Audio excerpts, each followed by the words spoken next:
The world only moves for those who take control and force it to respect them. If you're not building, you're declining. If you're not growing, you're shrinking. If you're not winning, you're losing. Every man has two choices.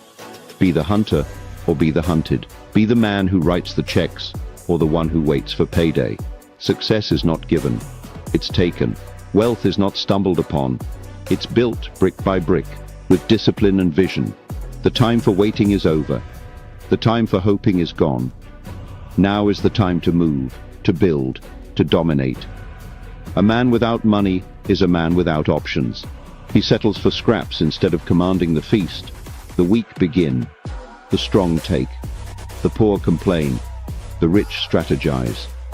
The ones who hesitate get left behind. The ones who act become legends.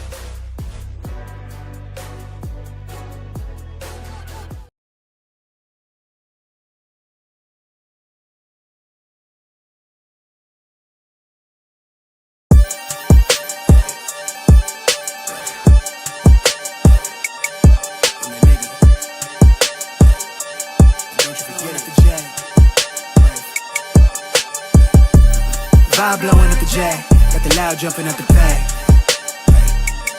Everything I'm on slack. Everything I do is got the band jumping at the bag. Vibe blowing at my jack, got the loud jumping at the pack. Everything I'm on slack. Everything I do is got the band jumping at the bag. Another milestone, look at that. Paper boy on my paper route till I'm 6 down on my back. I'm an old soul like my dad. My old girl's still a fan. And yo girl at the live show, so don't act like I ain't the man. I'm kicking my feet up, get frank like Aretha. I'm calm but I'm teed up, just flip me a stack. The Rio just doubled up off of the muscle, I stuck to the task. They see me, I'm troubled, I'm bubbling up till it's stuck. And they want me to stay where I'm at. I'm good everywhere that I'm stepping, my presence is crucial. You know that this shit not on trend. On a big wave, I'm controlling the tide. Snake eyes when you rolling the dice. So with the stakes inside, I could never take another nigga advice. They can't reach the sky, I'm aiming up high. I just wanna know what it's like. Y'all know what it's like, I come from outside of this. Out the quicksand, I'm the big man, doing big things. Cop a big change, up a state lines, doing stage dives on cam. It ain't no limit to my vision. Check the temp, I'm on fire with it. Got the bands jumping out the bag, Prosecco on ice. I'm nobody nice, gonna run up a check. Demand my respect, I'm doing the most. I never quit, they want me to quit. I'm good as it come, I'm good as it gets. Vibe blowing at the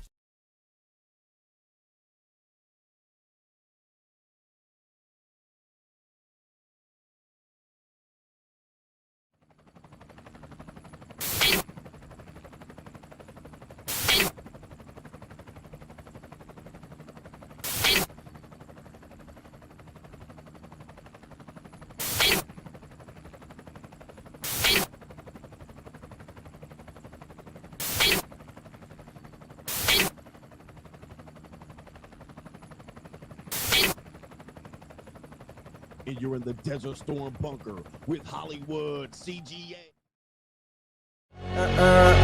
Yeah.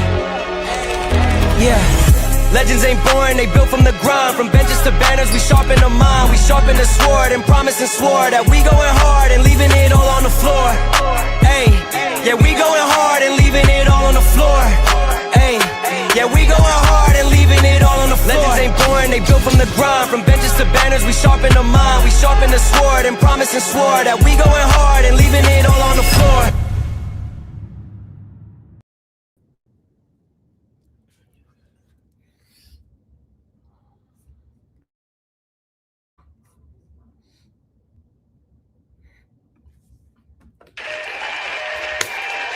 Yeah!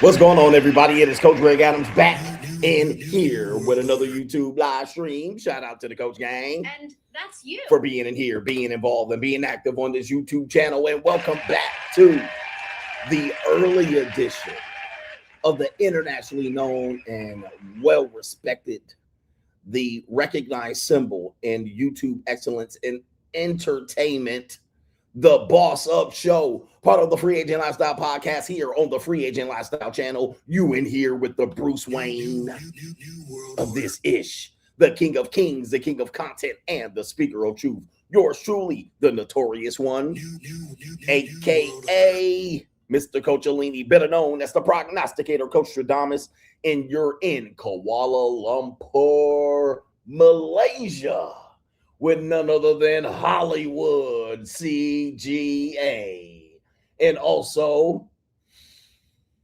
smells like teen spirit or 20-year-old spirit. It is nothing but every woman's fantasy, Mr. EWF. That is every woman's fantasy in the whole fucking show. I'm the CEO, Niggero, of Fixes Binds LLC, the unbinder, the undebatable, the undisputed best entertainment here on YouTube. You can call me Senor Gregorio Graybeard.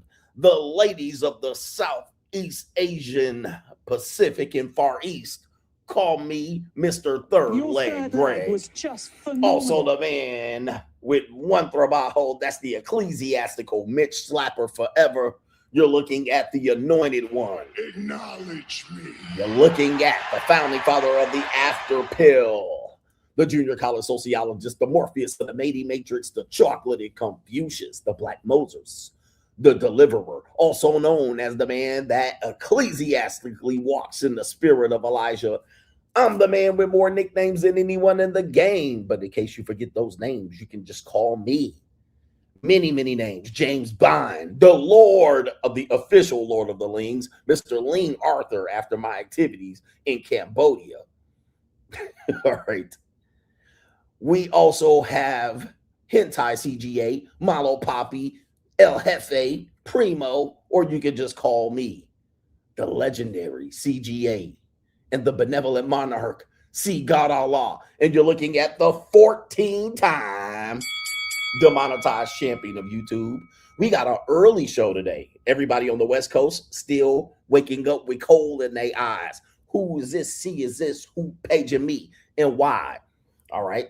And they up here going, why is Coach on early? Well, number one, I'm in Kuala Lumpur, Malaysia. All right, shout out to everybody, all the Malaysian people out here. Do we have any people that are from Malaysia? What kind of fuck you give me? It is a holiday. They're celebrating the last day of Ramadan today. They got fireworks going on here for the next 2 days. You know how Muslims get. When they celebrate, they be going crazy. All right, they celebrate and they going crazy out here. Malaysia is a Muslim country, if you guys didn't know. And so they're celebrating in the Ramadan. And assalamu alaikum and wa alaikum salam. Wa alaikum salam and all of that in the bag of chips ahoy. So I'm in here in Malaysia, and I'm learning about their culture, their country, and learning about everything going on here in Malaysia as these trips are doing. And I'm doing a lot of intel here on this side of the world. I've almost visited all of the Southeast and Far East Asian countries. All right. There has to be, and I actually have a video coming up on my Instagram that demonstrates that. I've actually been to almost all of them. I will have visited all of them. And the ones I didn't visit, well, I ain't probably going to visit anyway. All right. But anyway, I'm in Kuala Lumpur, Malaysia. It is not a cheap country. Well, I mean, there is some poverty here, but it's not a cheap country. So the cheap tricks that you can do when you're in Vietnam and Cambodia, specifically Cambodia, super, super poor. And then also in Thailand, it doesn't work here. Right. It doesn't work certainly in Kuala Lumpur. So this is more on the level of Seoul, South Korea, and a little bit of Japan in terms of what you're going to experience here. With that being said, there's no JUCO market, no easy slam dunk JUCO market here. And so I'm bringing in some wasabi from Japan.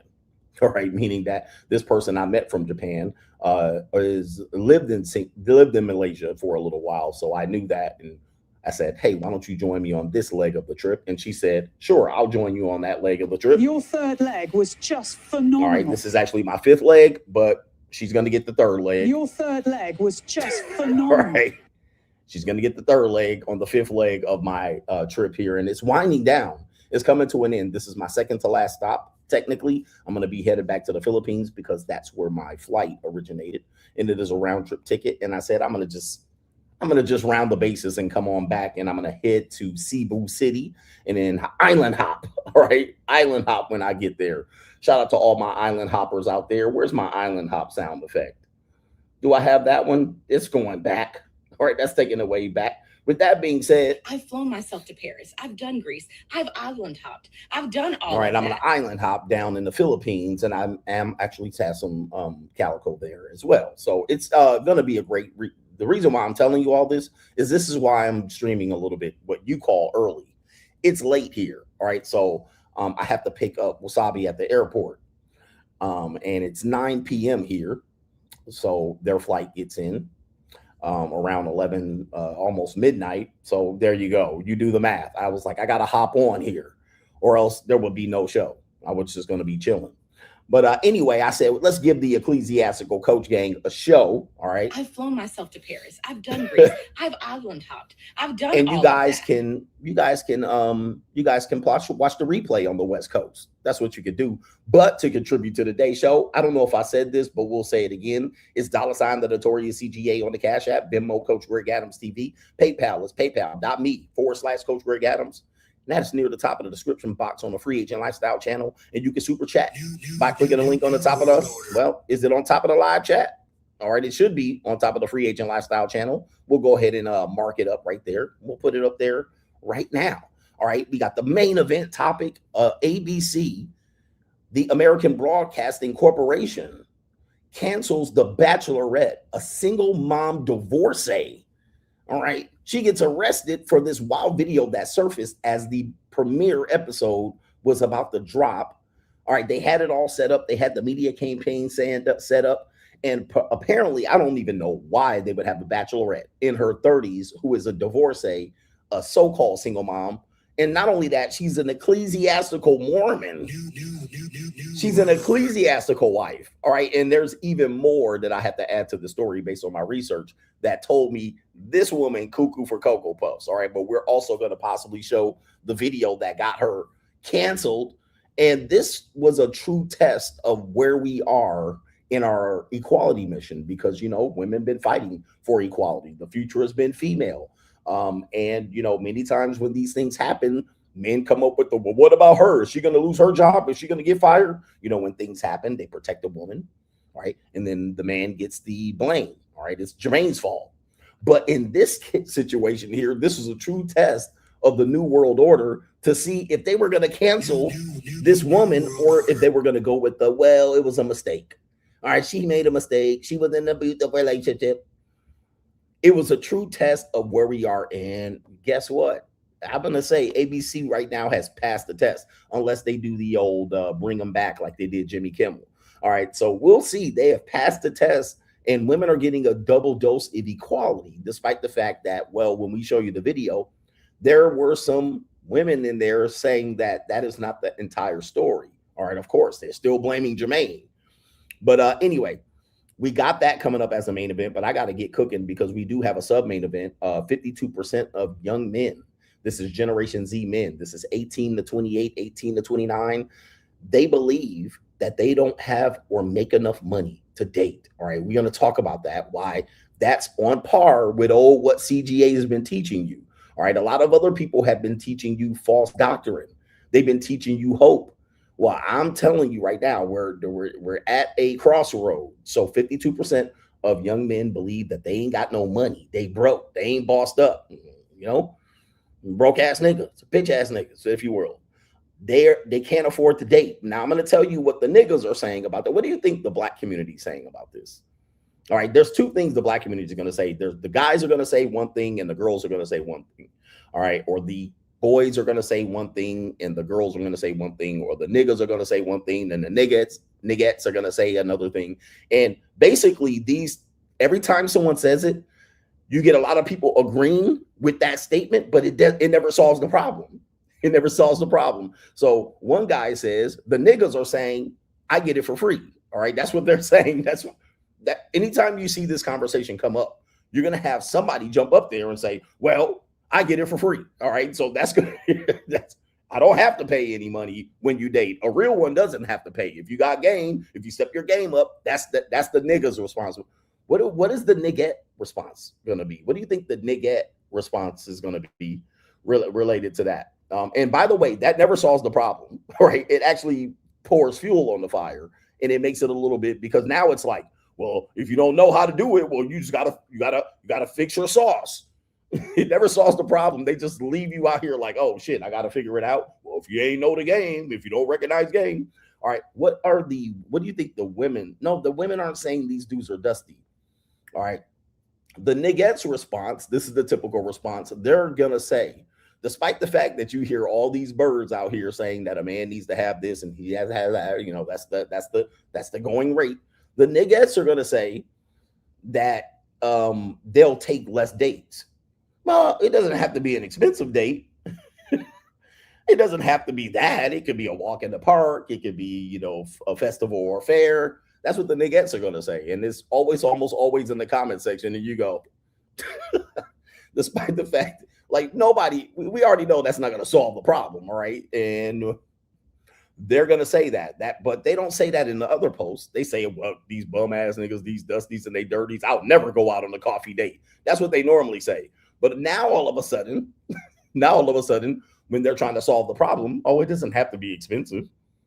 Right. So we're going to go here. Both of those things never solve anything. It actually pours more fuel on the fire. It actually is pretty much an exception to the rule thing that people try to argue, that both sides try to argue it, exception to the rule. Not many women are going to go for that. So you're going to see this later on in the show. Hopefully we get to it. But let's get to some contributors to today's show. And if you want to contribute during the replay, all right, you can go ahead and do so because, you know, standard time. But let's see here. Hammer time. Oh, by the way, this goes along with what I've been saying about the monetized dating marketplace, which, you know, people think we're talking about when you pay, but all men pay. But I'm not just talking about that. What I'm saying is it's monetized to the point where the first thought that comes up is going to be financially when we're talking about dating. Remember, we got to be talking about dating here. We're not talking about hookup culture, because people will say, well, I get it for free. Were you talking about hooking up? Another thing they'll say is we'll talk about it later. Anyway, who's here? It is the 20th ecclesiastically of March. Well, it's the 20th here. I don't know what time it is. Should be the 20th in the United States of America too. So shout out to everybody in the US. I don't know what's going on out there. I don't get a lot of news. People don't talk about United States shit here too much unless it's war. All right. They're talking about the war, but that's what about it. Shout out to our brother here.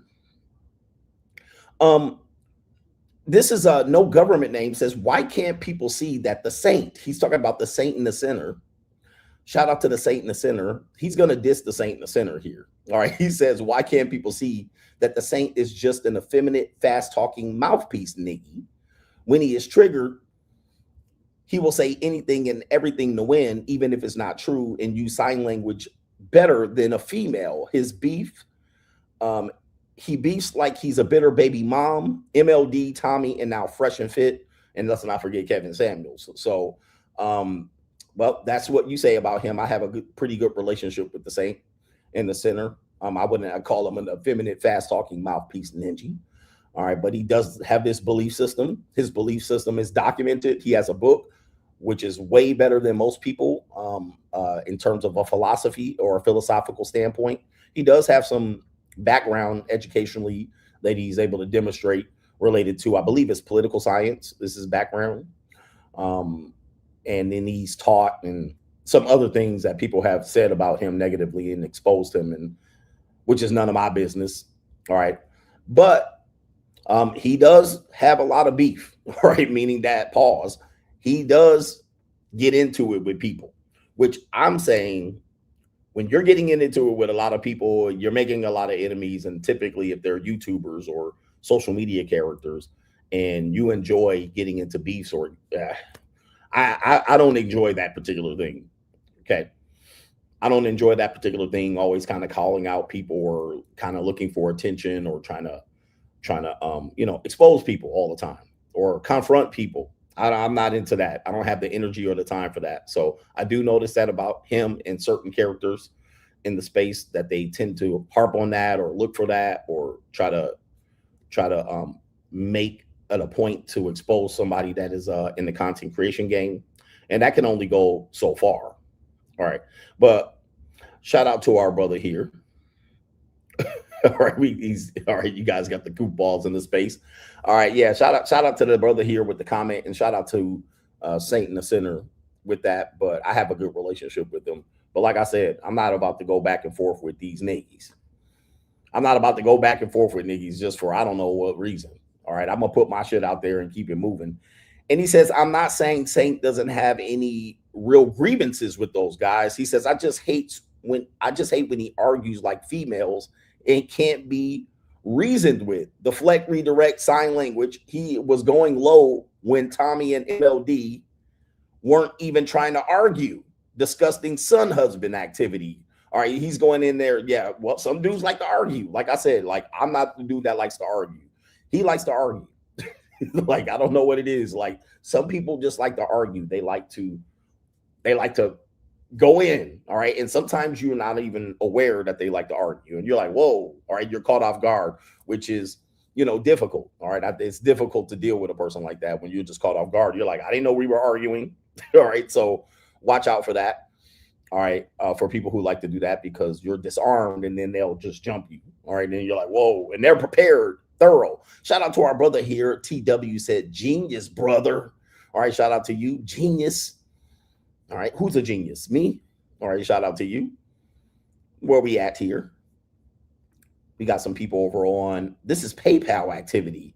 Shout out to the PayPalers. New World Order Newski is in the building. New World Order. He says, I'm 28 years old this year, protecting my meat and spending the next 2 years saving and investing 90% of my income.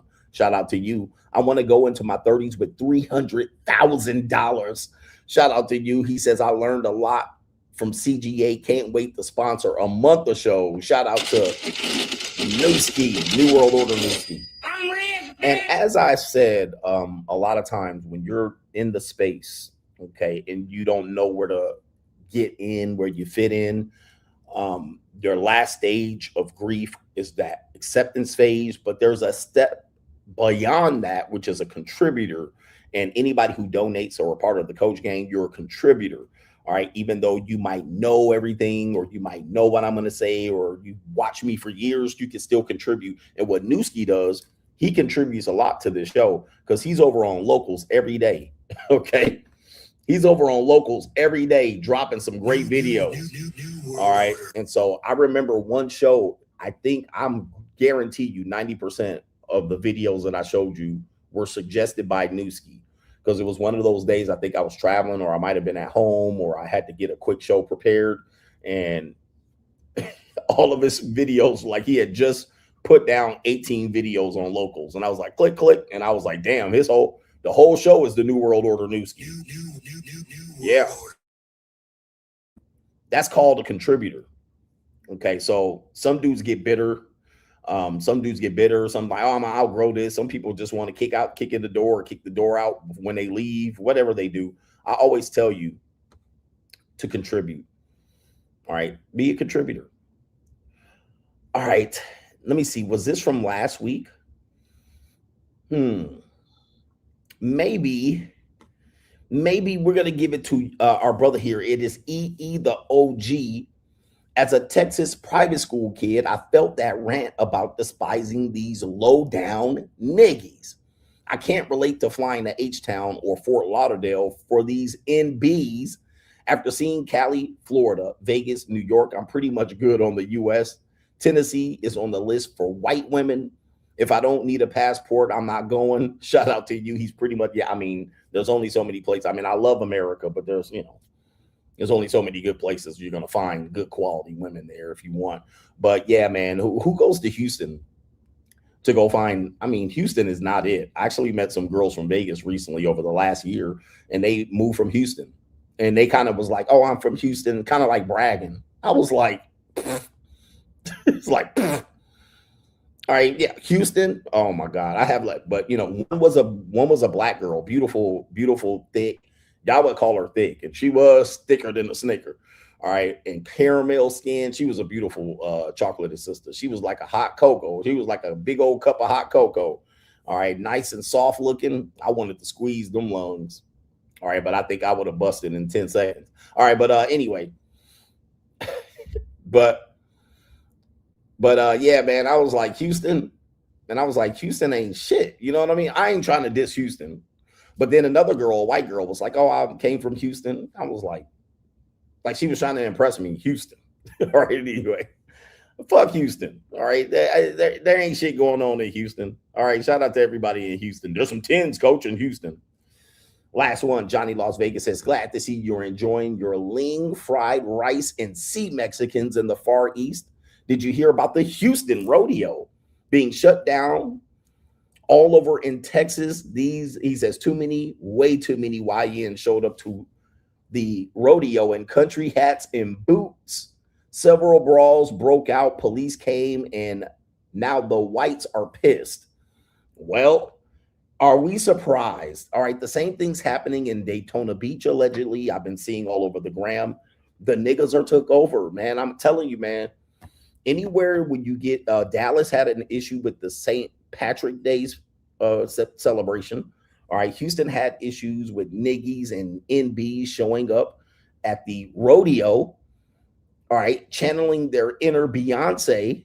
All right, and then not Fort Lauderdale, Daytona Beach is experiencing a niggy overload. And anywhere when you see where there's a group of niggas, when you're talking about young niggies, anytime there's young niggies, young black females, all right. I remember Ice Cube had that song talking about slap boxing in the street. Tippers make niggas all mad. Tippers are flaring because they got a few bitches staring. All right. So when you invite, and I'm not blaming the women here, but when you have young, hot in the ass women, and they're gonna be half naked, ass cheeks out in the rodeo shorts, and women in bikinis and little cutoff shorts, niggas gonna act up. Right? They gonna act up. Then add alcohol and marijuana to this. This is not the place where you want to go. I'm telling you, I have a policy. If there's too many black people there, I am not showing up. I don't care if it's the fucking Essence Festival or the Newport Beach Jazz Festival. Soon as I see niggas out, too many. I mean, listen, I grew up in California, so I'm uncomfortable with a group of niggas. I mean, I'm not like you people in Washington, D.C. I'm not like you people in Florida and Texas. I'm not used to black people all the time. You know what I mean? A big, large group of black people. I'm looking like, what the fuck's going on here? All right, listen. All right, look. Look at my African-American arm. Are you the greatest? You know what I'm talking about? I'll be like, what? Source Awards, BET Award, whatever the fuck going on. I walk into the club. I'll be like, oh, it's too many niggas in here. I can't. No, man, it's time for me to skedaddle. I'm out. New world order. I am not going to be there because you know some fuckery going to happen. And anybody that says it ain't, all right, you crazy as hell. You know some fuckery going on. Anyway, yeah, man. Not me, bro. I'm just like that. I'm like, nah, some shit. You can feel the tension in the air. And apparently, Daytona Beach, there's some people they're supposedly college students. None of these niggas are college students. They people trying to shoot niggas and rob and looking to scam people. All right. No, hell no. All right. And then that same goes for our Nigerians too. As soon as I see too many Nigerians standing around somewhere, I know. And then them niggas come up to me, hey, what's going on? And start talking to me. I'm like, here we go. Scam coming. You know, they're going to introduce me to something. They're going to try to sell me something. They're going to try to get my information. They're going to try to skim my motherfucking card or something like that. As soon as I see too many Nigerian niggas and they start smiling at me, I like when you know how I like my Africans looking at me up and down like this? I like my Africans looking at me like this, and them African women with big old booties, when they look me up and down and they go, I like that. That means I'm off the radar. All right, I'm off the radar. Them niggas ain't gonna start messing with me. All right, but anyway, let's get to this part of the show. We don't got much leading up to the main event, but I got to get going because I've already wasted half hour. But let's get into it. Straggle and Sniggle Theater is the first up to bat. Let's go. Where is it? Like, ride with me if you ride with me. You can slide with me if you feel like 550 on the 5 sticky. Come get high with me. That's a deal, right? Straggle and Sniggle Theater, do me a favor. Give me the likes, don't pass scroll. We only got one video for Straggle and Sniggle Theater, but it goes upon my lesson that I've been telling you guys. It's boss up or get priced out. This economy is crushing. So when you see little things and you're already feeling the pain at the pump, and you go and try to, find ways to survive, these stores and these businesses and these corporations and capitalism is not going to let you get over on them. They're not going to let you get over on them. So this is the video here. Straggle and Sniggle Theater. We have a young brother that goes to the dollar store, but he notices something about an item in particular that is a common item purchase being broken up into several pieces to buy. Let's go ahead and play the video here. Dollar Tree, I think y'all slick. Y'all done broke the broom down into 3 pieces. Now to put together a whole broom, you gotta pay $5 to get a whole broom. That's some BS. How y'all break the broom away from the stick? Then you done broke the dustpan apart. You gotta buy a stick for the, but y'all crazy. Y'all crazy. We at Dollar Tree. Dollar Tree, I think y'all slick. Y'all done broke the broom down into 3 pieces. Okay, so this is a great observation here, but again, boss up or get priced out. This is what I've been telling you guys. You guys are listen, when anybody tells you to cut back or you could just do this, you can beat this, you could just try this, you could do this, you can save less, you can stop spending money, you can live off $3,000. I'm like, you're about to get cooked. And because they're cooking you at hot fish grease and they're slow boiling you, you're not going to be able to afford life. You keep doing that, you're not going to be able to afford life. The problem is what you're supposed to do is you're supposed to boss up. All right, you're supposed to be constantly getting on the grind to improve your situation. If you don't, you're going to get cooked. And look at what we have here. Looky here. Now, this is, I don't know if this is one location or many locations, but he said they done broke up the broom. All right. You got in 5 pieces. Oh, the humanity. All right. I told you the only solution left is to boss up. I mean, they done broke the broom up. You got to buy. And listen, look, it's a dollar store. So they can't sell brooms for $1 or $1. I don't know what a dollar store is. I mean, I don't go to shop in these places. If I do, it's I'm in there on an accident or I follow the girl in there. All right, but how many brooms can you sell for $1? Or it's not a 99-cent store. The 99-cent store went out of business because there's nothing for 99 cents. So they have to find ways to make $1. Now it's $5 for a broom. That probably is way overpriced for that piece of shit broom that they're selling. You could probably go to the Home Depot and spend $30 on a broom or $15, whatever it costs, and it'd be a better broom. All right. That broom ain't going to do nothing but have all the dust at the bottom. You got to clean all the dust at the bottom of it. That's a shitty broom. So, this is the idea that I'm telling you. Like, eventually life is going to catch up to you if you stay stagnant, if you don't improve your financial position, if you're not constantly learning. I know you're going to say, well, at some point, something's got to give. Yeah. You got to give up $5 for a broom at the dollar store or the Dollar Tree. That's what's going to give. And then you're going to get priced out. It is what it is. It is what it is. I know you're mad at me, but it is what it is. Anyway, that's Straggle and Sniggle Theater. We got to get out of here already. Ride with me if you ride with me, you can slide with me if you feel like 550 on the 5 sticky, come get high with me, that's a deal, right? The world only moves for those who take control and force it to respect them. If you're not building, you're declining. If you're not growing, you're shrinking. If you're not winning, you're losing. Every man has 2 choices. Be the hunter or be the hunted. Be the man who writes the checks or the one who waits for payday. Success is not given, it's taken. Wealth is not stumbled upon, it's built brick by brick, with discipline and vision. The time for waiting is over. The time for hoping is gone. Now is the time to move, to build, to dominate. A man without money is a man without options. He settles for scraps instead of commanding the feast. The weak begin. The strong take. The poor complain. The rich strategize.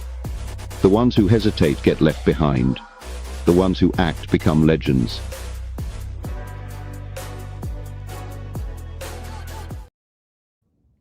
All right, get to the money mindset. It's patreon.com/Coach Greg Adams. We're taking the money mindset to the elite level, but you can still join us, not at the legacy level, but you can join us at the new money mindset boss up level. And it's been there for about 6 months to a year, but we're having a great time in our season 3, and we'll be headed to season 4 coming up soon. By the time we get to the Boss Vegas birthday event ecclesiastically in October. Shout out to you guys, man. And we're going to get to the next segment. We got to move to the next segment here. The next segment is going to be Inside of the Mind of Modern Women. We're going to hear from them, and then we'll get to, I think, the main event. Nope, we got the sub-main event, then the main event. All right, we have Inside of the Mind of Modern Women. The first woman is going to be a white woman. I don't know if we played this already. I don't know if we played this woman already, but I think I've talked about it. But we're going to play it today, again, even if we didn't play it. This woman says, why don't men approach in the gym? All right, we talked about this before, but this is where we come full circle again. This is why I always call, they're playing with you. These are shit tests. This is psyops. So at 1 minute they complain, 10 years later, they're asking for you to do it again. So let's see what this woman says, and we'll read the commentary. For the cold approach niggies, settle down. Here we go. Play the video. And I don't know if y'all boys have just gotten really like good or like disciplined at like not like having eyes at the gym, but I used to go to the gym and like it used to be like all eyes on me type shit. And I'm not being like conceited or nothing, but it really used to be like that. And there's always like a couple like few like creeps that just be like really staring at you. But the cute ones, I'm like, damn, like you know, the ones that like get you excited to go to the gym. All right, let me stop her right here because we got a minute of this. The hypocrisy. The hypocrisy. Remember when the women were saying, we don't go to the gym for men. We don't dress like that for men. All right, now she's, again, this is the psyops. This is where you're playing. This is why you can't take women seriously. Because now she's saying she goes to the gym and she wants to show off. All right, she hot in the pants. She's wearing those tight clothes to show off. That's what she's just said. Remember they were saying, I don't do that. All right, we go there. A gym's not a place to harass a woman. Now she's saying, I go there just for attention. No, main motivation is to get attention from men, as if we didn't say that in 2018. So you see what I'm saying? This is the psyops. You never know which direction they're going to go with this. So now she's even admitting that they go there for attention. All right, gyms are the new nightclubs, says CGA in 2019, but that's neither here nor there. Let's see what else she has to say. Oh, she also said a few creeps leering at her, and she also qualified that the cute guys don't pay attention. The cute guys don't pay attention. So the guys that she wants to get their attention, they're not giving her attention, but the ones she doesn't want attention from are giving her attention. Another example of you can't win. But let's continue. She's going to bring up a very important point related to this. So there's even something even more important related to this. All right, so here you go right here. What do you think? What do you think she is on the scale? I think she's stock factory issued with a little bit of injection in her lips. All right, but let's continue. She ain't bad looking, but she's just regular. And like work out, like bro, they don't even like look at you. Like, damn, y'all either got girlfriends loyal as fuck, or y'all just so good at hiding it because I don't catch anyone looking at me. Okay, so there it is right there. And before I had spoiler alert, she says the men are disciplined and not looking. Yeah, I mean, look, men have figured it out. All right, okay, you're recording, you're gonna complain, you're gonna act like I was approaching you, you're gonna act like I'm a weirdo. You're gonna be recording your squats and your air squats, and I'm gonna be in the background, and then you're gonna post me on the internet. So the guys have gotten disciplined. Forget it. All right, we're not gonna do it there. We're gonna focus. The women want to focus. They want to come here and work out. So we're gonna come on there and work out. All right, dudes got their headphones in. They're worried about their workout. Now there's some group of guys that are not worried about their workout. They're leering, they're staring, especially dirty old men. You know, they're leering and they're staring. She's gonna bring this up. She says the guys that are disciplined, they're gotten disciplined, or she even insinuates that they're acting. All right, she can't believe that nobody's looking at her. She can't believe it. But she said there's one group of men that are looking and approaching. Now let's hear who do you think it is? All right. So remember, she just said cute guys, disciplined guys, the guys she wants, the bodybuilders, the six-pack ab guys, the tall. But she said there's creeps and there's this type of person that is approaching. Let's continue here. Like, am I not the gym baddie anymore? The only people that look at me are black men, and like nothing against black men. Love y'all, but oh damn, no.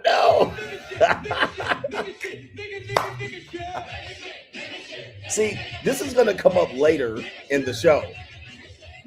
This is not a surprise because holla monster ass niggas.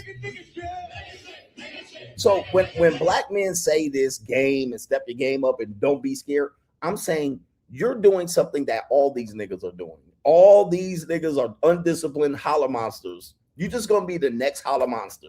So she said, nobody's looking. They're not paying attention. The dudes that we want, the 6'5" with a blue eye finance, young, ripped, rich. He got a Camaro.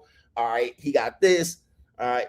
Yeah. Nobody's paying attention to me except for niggas. It's the niggas. Ninjas. Holla monster. If we didn't have enough. And then she was like, I got no problem with it. See, the thing is, you think you're doing something, but you're just annoying people. That's most of the time you're just beating them into submission. All right, so like, here's the number, here's the Instagram. Oh, I got the Instagram. I'm gonna put in work and I'm gonna do this, and then you come and say you got it for free. So she said, it's always the niggas. And dude, I had a woman tell me that she was from out of town. I had taken her to the gym. And she was like, I'm surprised that nobody's hollering. She was saying the same thing because she said, when I'm in LA, they hollering. And then I said, who's hollering? And she was like, the black guys. I was like, there's no black guys in this gym. There are some black guys, but we're all professional. All right. I was like, every black guy in here is a professional. I know 2 black guys that are doctors. All right. That go to my gym in Las Vegas. They're doctors. All right. They're not holla monster. And both of them are married. So I'm like, you got a whole demographic completely different. This is not Santa Monica's gym. This is not a gym in Santa Monica. This is not a gym in downtown LA.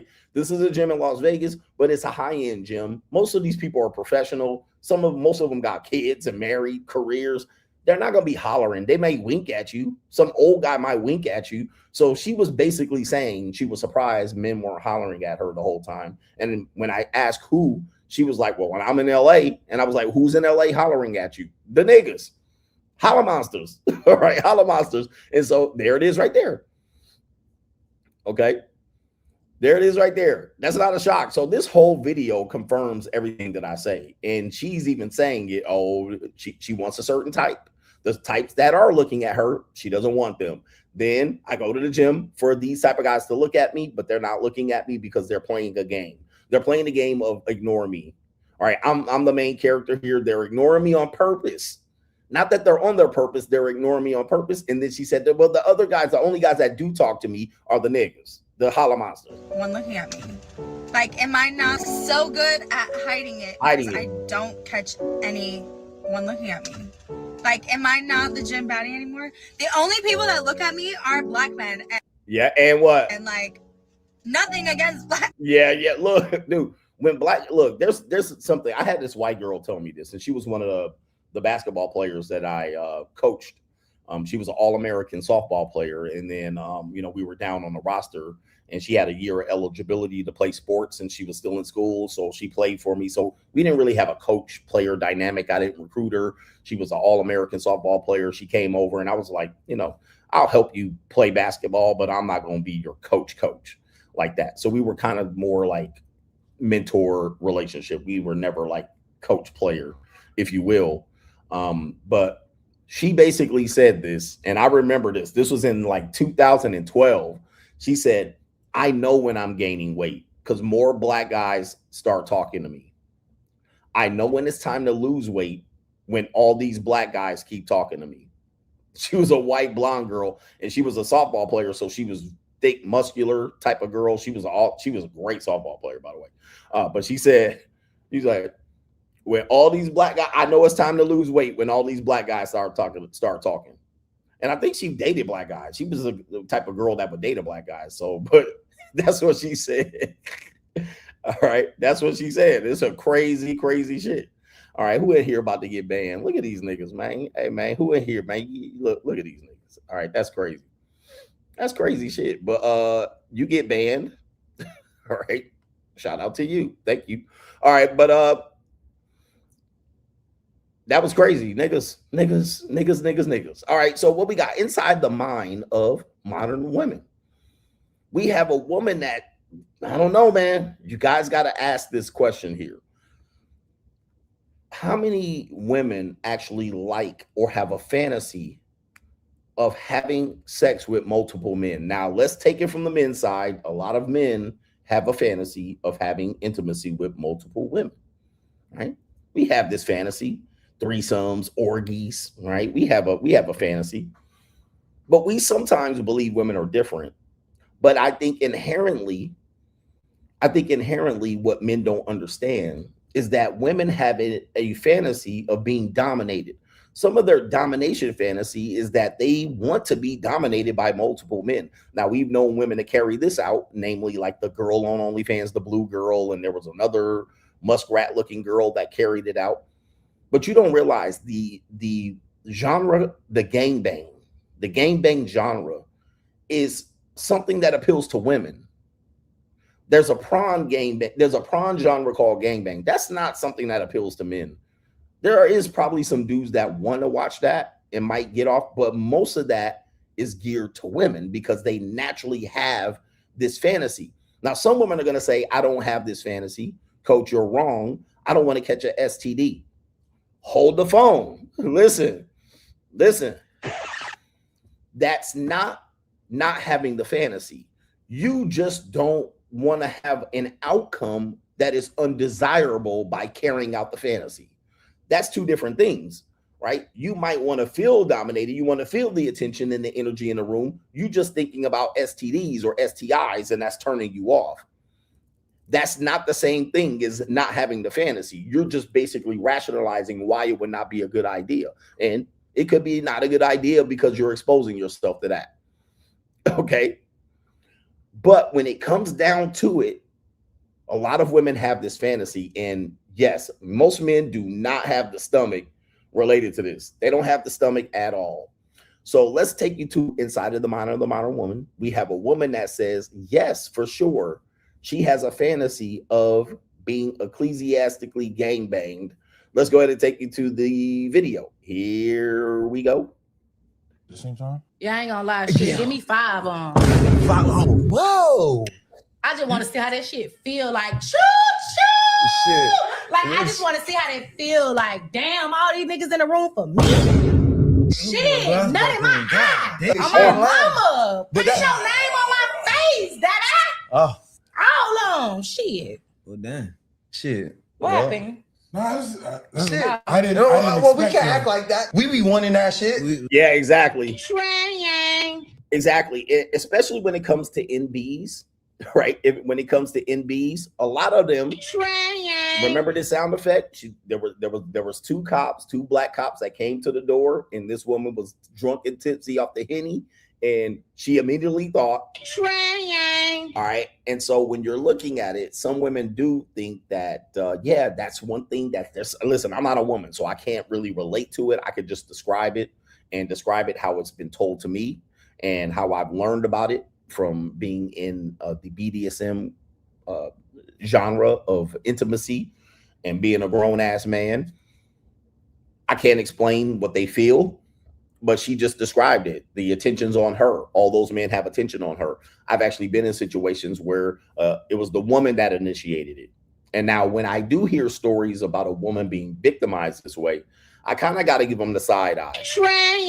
Okay, I kind of got to give them the side eye. I don't know, because a lot of women will say some of their first sexual encounters when they were teenagers were this type of activity, where it was a train or it was a tag team, and she didn't know it was going to be a tag team. She was sleeping with one guy, and then when he was finished, after 5 minutes, he went to the bathroom and another guy was tagging in. All right, and now then she looks at that later as not her body count.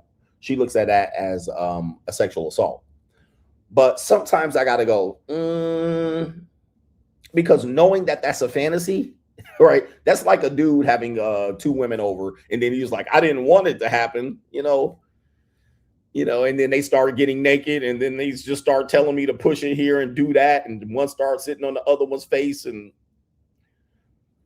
I just don't see that when a woman says she didn't intend it for it to happen based on how women fantasize about it. I don't think it's true. I think they're saying, this is just me. You don't have to say it. Listen, I don't know. Every case is different, but I think that's normally the case. All right. So anyway, inside of the modern women, guys, do you have the stomach around here, man? You guys do not have the stomach, because what these people are out here doing, you don't even know. All right, we got the sub main event coming up here, but I'm going to check if there's any super chats that we need to acknowledge. I need to get to it fast because I'm down to about an hour and 10 minutes and I got to hit the road here. But we got Delta Fox. Speaking of orgies and trains, shout out to Delta Fox. That Taylor chick was in a Hulu reality TV series, The Secret Life of a Mormon Wife. She's chaotic and violent, and the Mormons don't claim her. All right, not even ecclesiastically. All right, the band, dang, the ecclesiastical Mormons cutting ties. That's a cold world. KT the King says the abundance mindset is fact. Based on world population, there's significantly more women than men. Men actually have the option, have the options that women feel they have. Remember this always, and vet and choose wisely in accordance to your life. Well, here's an interesting conversation here. You're going to hear this later on when we get to the next topic of what the niggas say. They'll say things like, well, if the girl likes you, then you don't have to pay. Well, that does you didn't vet this woman. You just went on simply that she likes you. Okay, like some of the stuff that they say really doesn't make sense. It sounds good on paper, but then you think, okay, so you're only going to go with some woman who likes you, because they're going to say stop dating women who don't like you. Okay, that's your solution. Okay, so you're just going to only go with the women who like you. You're not going to vet them. You're not going to ask them any questions. You're just going to go based on proximity. Oh, she likes me. She picked me. I'll take her. And it doesn't cost anything. Dude, there was a dude that posted something on Facebook related to that. And I'm like, what an idiot. And it didn't require any long dates. I'm like, now you're in a relationship with her. And she definitely is a single mother. I'm pretty sure you're taking care of that little Mexican kid. I'm sure he has silver teeth. And think about it. The relationship is going to cost. It starts costing. It adds up really fast. And if the money isn't there, the romance ain't going to be there. No romance without finance. What you guys are doing is taking hookup culture and dating and then trying to conflate the two. That's like me taking a JUCO and dating and then talking about the JUCO as if it's a date. It's not dating. Dating is not the JUCO. Neither is hookup culture. So you're saying hookup culture, how you survive hookup culture. But we're talking about dating. We're not talking about hookup culture and hooking up. All right. So anyway, shout out to you, Abundance Mindset. Yes, brothers, you can go anywhere, man. You guys don't realize that your ability to move around the world puts you at a significant advantage. You can just plant your flag anywhere. Have a girlfriend in every country waiting for you, sending you message now, waiting for you. All right, I got girls in every country. I'm waiting for you. Are you coming to my country soon? Who thinks I'm lying? Right? Because we'll do that shit live. We'll do it live, but we'll do it on locals for sure this weekend.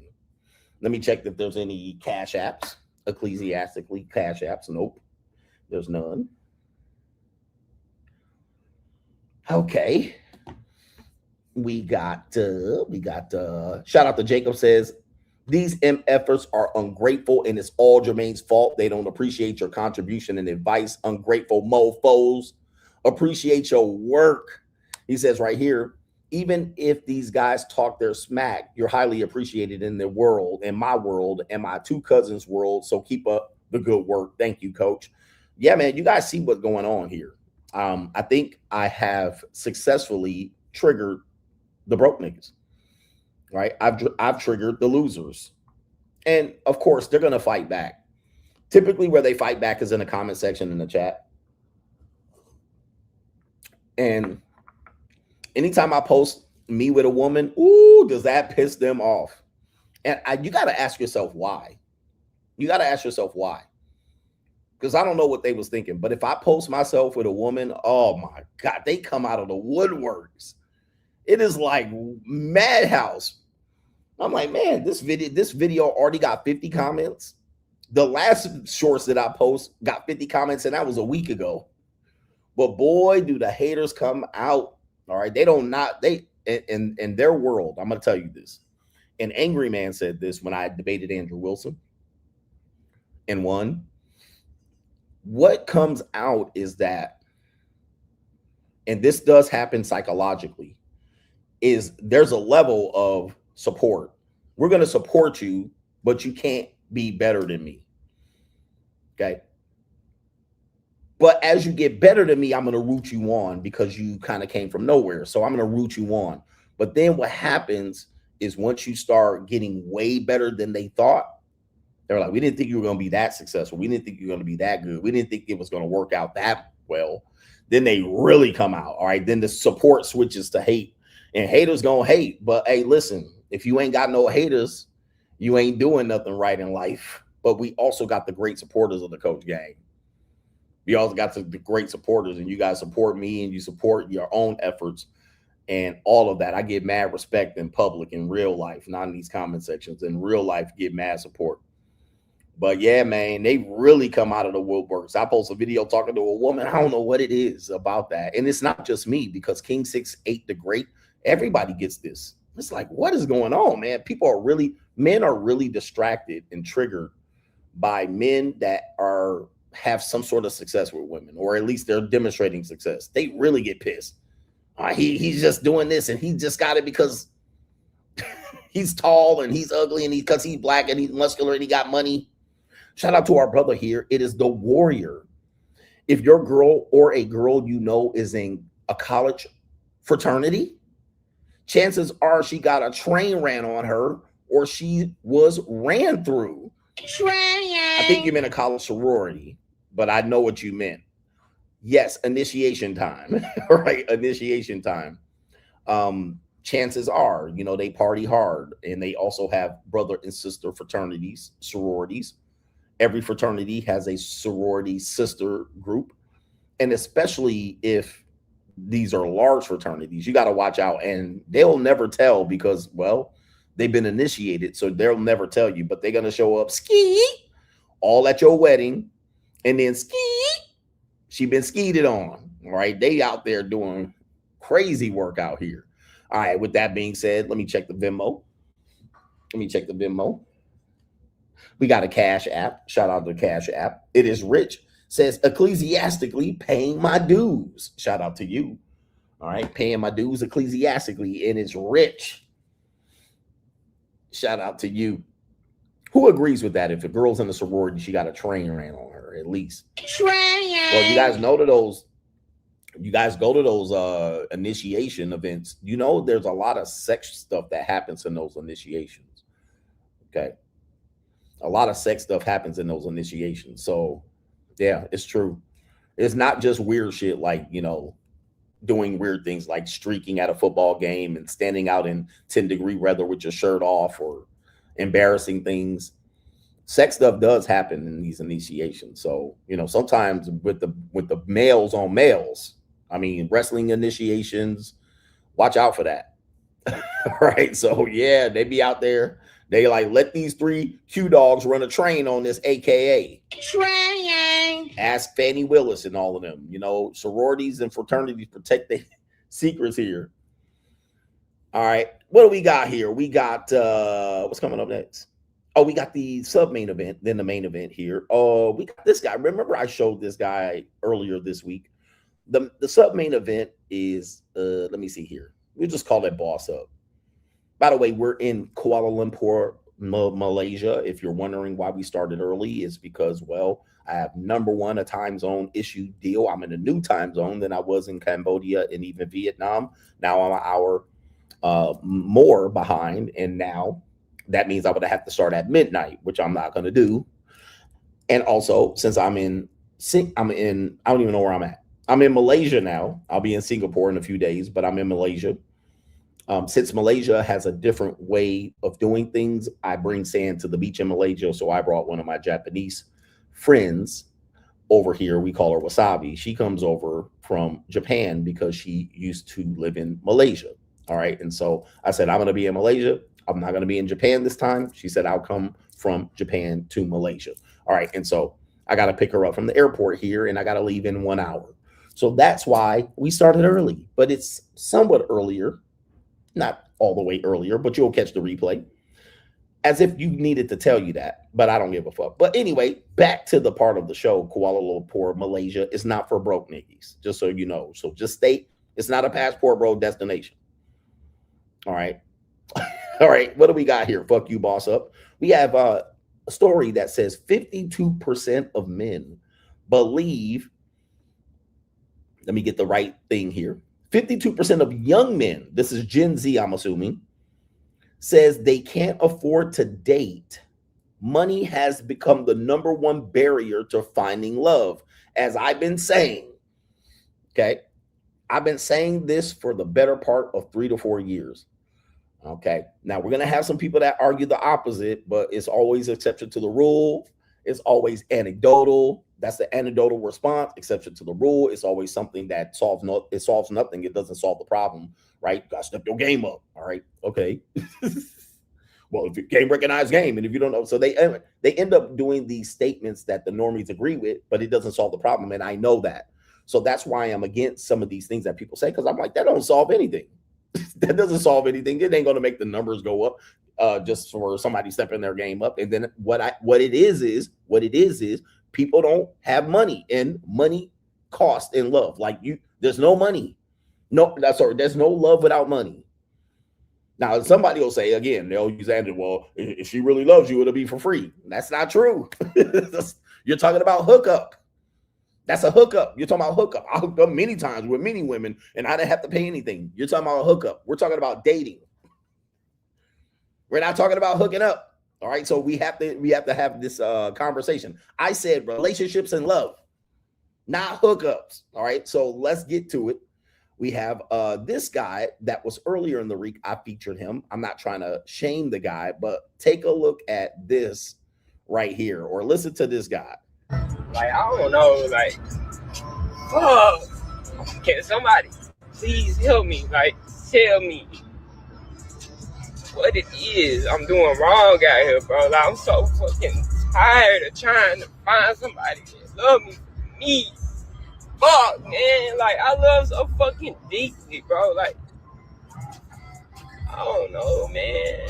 Fuck, I fucking hate this life that wow. Can't find nobody that you like just intertwine with, just best friends and everything with. Everybody have ulterior motives and fucking shit in their fucking brain, bro. It's fucking hurts. Can't change it. Bro, I'm fucking sick of trying to find love, bro. Fuck. But I can't live without it. What am I supposed to do, God? Help me. Oh. Fuck. Oh. Here's William. All right. So who claiming him? All right. He either look like a light skin. I can't tell. He pretty racially ambiguous. He half black, half Filipino. Is it a Mexican? I don't know what's going on here. I don't know. It might be an Indian. Tatanka on this. Wow. So this is a guy. He went very viral with this video. He's one of these guys that you're not going to tell, well, you need to step your game up, right? That I'm telling you, they're not going to help him. It is not going to help him. Then on the other end of me, I'm telling him he better boss up, which is true. He has to boss up. Then you can hit him with the, well, when you're 20s, you're going to struggle. It gets greater later. A lot of people are going to hit him with some advice. And he's in a situation where he's trying to find struggle love, and it ain't there. So he could go out there and try to not wear his heart on his sleeve and go cold approach girls and then get his game up. It ain't going to help him. It's not going to help him because he's going to fall in love. And he also seems to be passionate around women being loyal, which to me is going to be an L. It's going to be an L. That's going to be hard for you because I think he mentioned something about, he mentioned something in there about they have ulterior motives or something else going on. They do.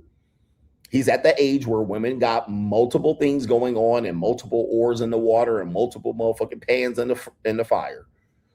They're not just going to sit down with you. They're going to look at you and see if you're going to hang on enough. And then they see you ain't going to do right. They're going to have something else going. So this is where we are with it. For that demographic, 18 to 29, where they are at the point of their lives where they're the horniest they'll ever be. Okay. They're guys. These men are the horniest they're ever going to be. The most testosterone, the most thirsty. But the problem is they don't have anything. They don't have anything to leverage. And if they do, it's charisma or something like that happens naturally, or a skill that they develop. If they don't have that, which most men don't, we're going to show you this. Most men don't have this. If they don't cultivate it, they're going to get they're gonna feel like they're gonna lose. They're losing the war. And then other guys are getting ahead. Then they start seeing other guys get ahead. They start seeing maybe that a guy, I think there was a video of another guy saying, there's women out here that he would have married that got impregnated by a bum nigga. Right? And now that bum guy is not a part of that woman's life, but he got the sex from her. And that was good for a minute, but now that guy's on child support or running from his responsibilities, which is not good. Then you have the guy that then says, I would have married her in high school, or I would have married her in college. He now has to think about, is this the woman that actually likes me and I'm going to date her? Like, these are my options. And he's frustrated with those options. So we have a lot going on with this demographic of people because they don't have anything to leverage. So that what I'm trying to tell them is you need to start taking incremental steps to use this energy that you have to not waste time. Use the energy that you have so that in 3 to 5 years, 2 to 3 years, a year, you can literally have a little bit more leverage. And then you will probably compound that the longer you stay focused and disciplined. Like the other woman said in the gym video, these guys are staying disciplined. They're not distracted by me. These guys are distracted by me. I'm not interested in them. All right. These guys will holler at me. Yeah, they always hollering. So I always have them as an option in my back pocket, or they can come run some dick if she wants. Who I really want is this guy. So it's a lot of crazy things happening where men are trying to figure out how to fit in, and they're also reaching to content creators, the person with the best strategy that's going to get them what they want, which is probably to get laid. Let's just be honest. Men want to get laid. Now, if I tell you, when you're older, if I tell you if you get your money up, people are going to hate that. They're going to hate it. Most men, now there's some people who obviously are on locals and they definitely bought my course. They already in and they're swimming in it. They're choosing. They got girlfriends in every zip code, area code, but dudes are mad at it because they're like, well, he's using an advantage or he's using his money, so he has to pay for it. No, he doesn't. He's using that leverage. The money comes and the women are going to make themselves available. Well, a broke guy or a guy with charisma could take your girl. Okay, but this is the funny thing about it. The same thing that a person says, like a guy will say, well, if you're out with your sugar baby, CGA, a guy that she really likes is attracted to because she's not really attracted to you. Okay. Right. So if she's out and a guy she's really attracted to, she's going to go to him. And I said, that's true. This is true. That could happen. I've experienced that happen. That could happen. Shit, I've experienced that with my wife. All right. Anybody can experience that because bigger, better, stronger, faster. It doesn't matter if it was a sugar baby and I was paying and that guy got it for free. Bigger, better, stronger, faster. You can have a relationship and a woman can do that. But isn't the opposite always said? A guy with money can come in and take your girl. So which one is it? A guy with a better car, a guy with a better G-Wagon, a guy with a house can take your apartment. So why is it always seen that's the argument on the one side? And I'm like, the same could be said. I got a better car. I pull up, skirt, I'm taking your bitch. All right, I can get her into the nightclub. It's the same thing, monkey branching. We have genres that tell us women use hypergamy to go up the branch and monkey branch to a bigger, better guy with more money and more stability. You guys are trying to argue and counter argue each other when at the end of the day, you just need to get leverage and don't wear your heart on your sleeve as much as you are and take your ego and flush it down the goddamn toilet. Kill your ego when it comes to these women. Kill your ego. Yeah, when a rich nigga wants you and a nigga can't do nothing for you. So when people argue like this back and forth, I think they're trying to stand their ground on their philosophy, but they got too many conundrums. They got too many gaps to expose that they're teaching you falsehood. I'm not even telling you anything false. I'm telling you guys, this is what's going to happen.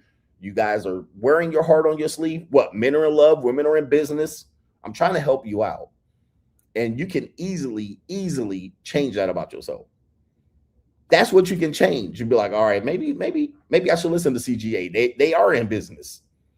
Okay, so we got this one. Let's see here. Speaking of dating, let me see how I should teach this. All right, so we'll go to this one right here. We're going to look at this particular study here. The study says 52% of young men say they can't afford to date. Money has become the number one barrier to finding love. Now, remember, this one says finding love date. This does not say hookup. Now, I don't know why they choose these people. All right, I don't know who these people are. I don't know why they chose these particular photos to demonstrate the younger men that have problems with what? Dating and finding love. We're not talking about sex hookup. That's the number one thing. All right. And I think what will happen is initially a guy will start talking about hookup, and his theory or his solution will be based on hooking up. Well, number one, the best, if she really likes you, if she really likes you, you don't have to pay. Okay, how many times have you done that, man, sir? And he'll tell me he's got a body count of 50, 70, 150, or 200. So you're telling me, here's what you're telling me.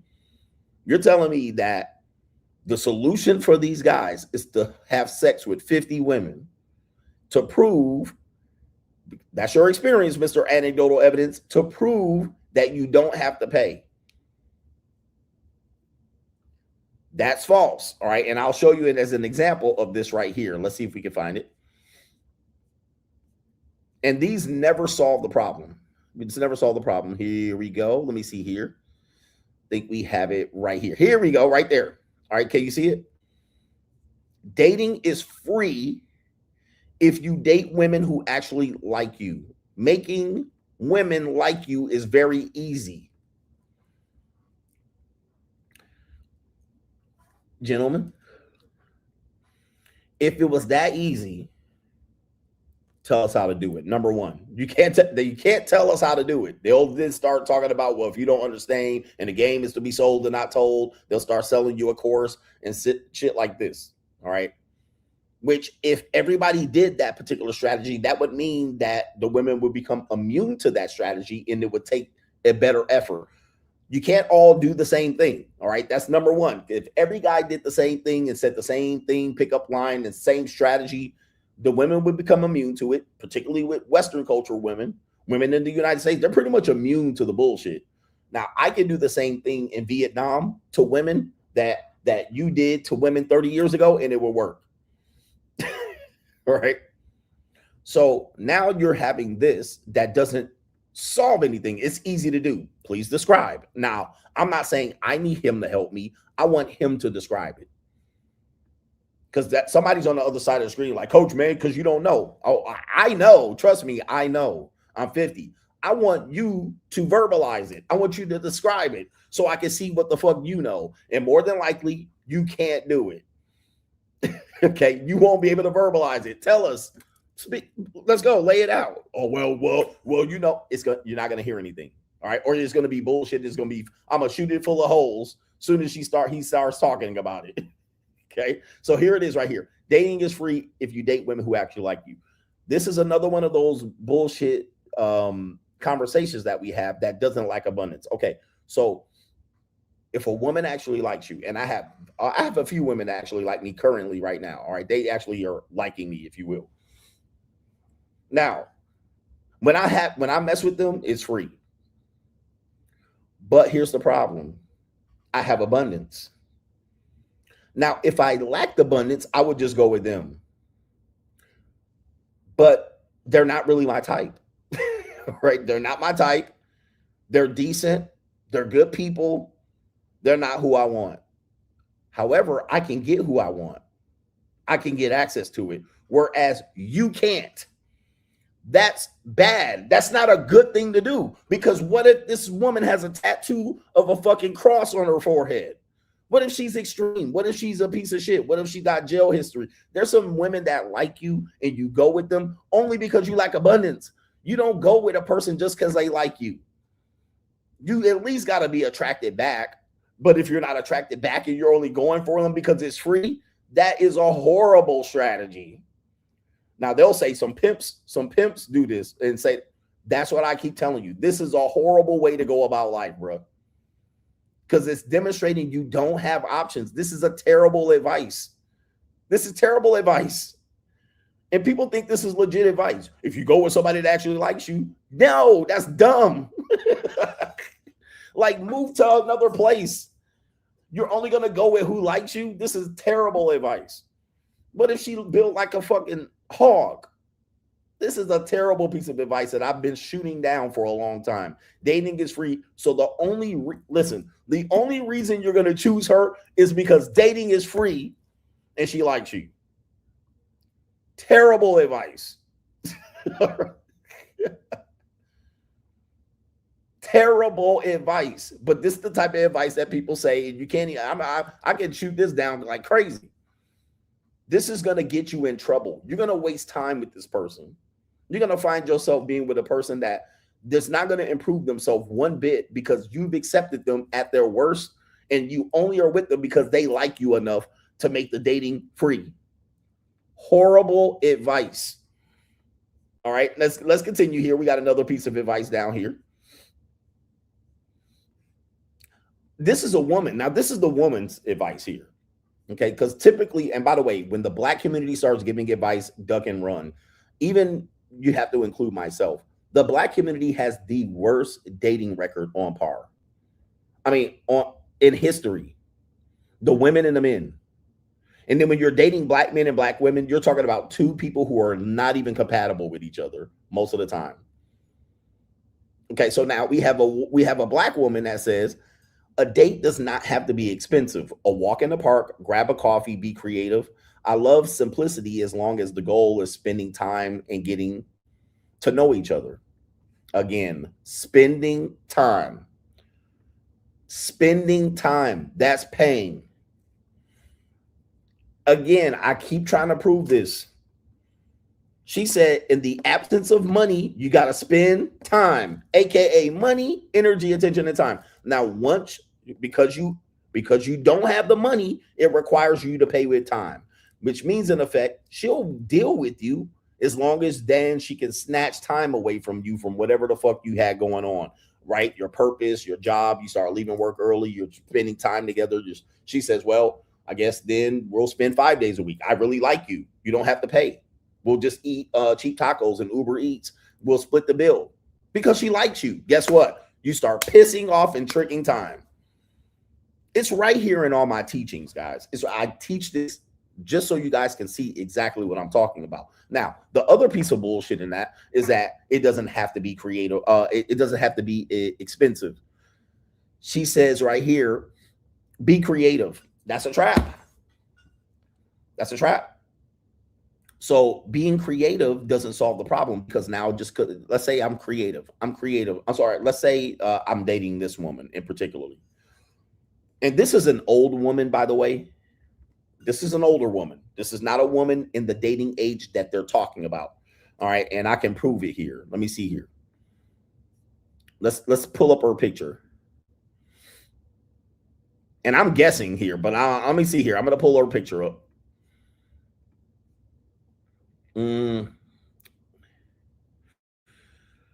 She's not even in America. All right. So again, you always got to qualify who's saying shit on the internet. So this is the woman saying it. Okay. Grab a coffee or walk in the park. This bitch is not even in the United States. She African, sub-Saharan African. I don't know. She in the fucking middle of the desert. All right. The Sahara Desert. So she's not even American. So disqualified. Okay. Let me see here. This is another one right here. Actually, when she really likes you and very attracted, she will skip the date and go straight ahead to sex after meeting you. It happens to only a few guys, happens a few times to me, but I don't date. Okay, so this is an example of what I'm talking about. This is true. What you're saying is true.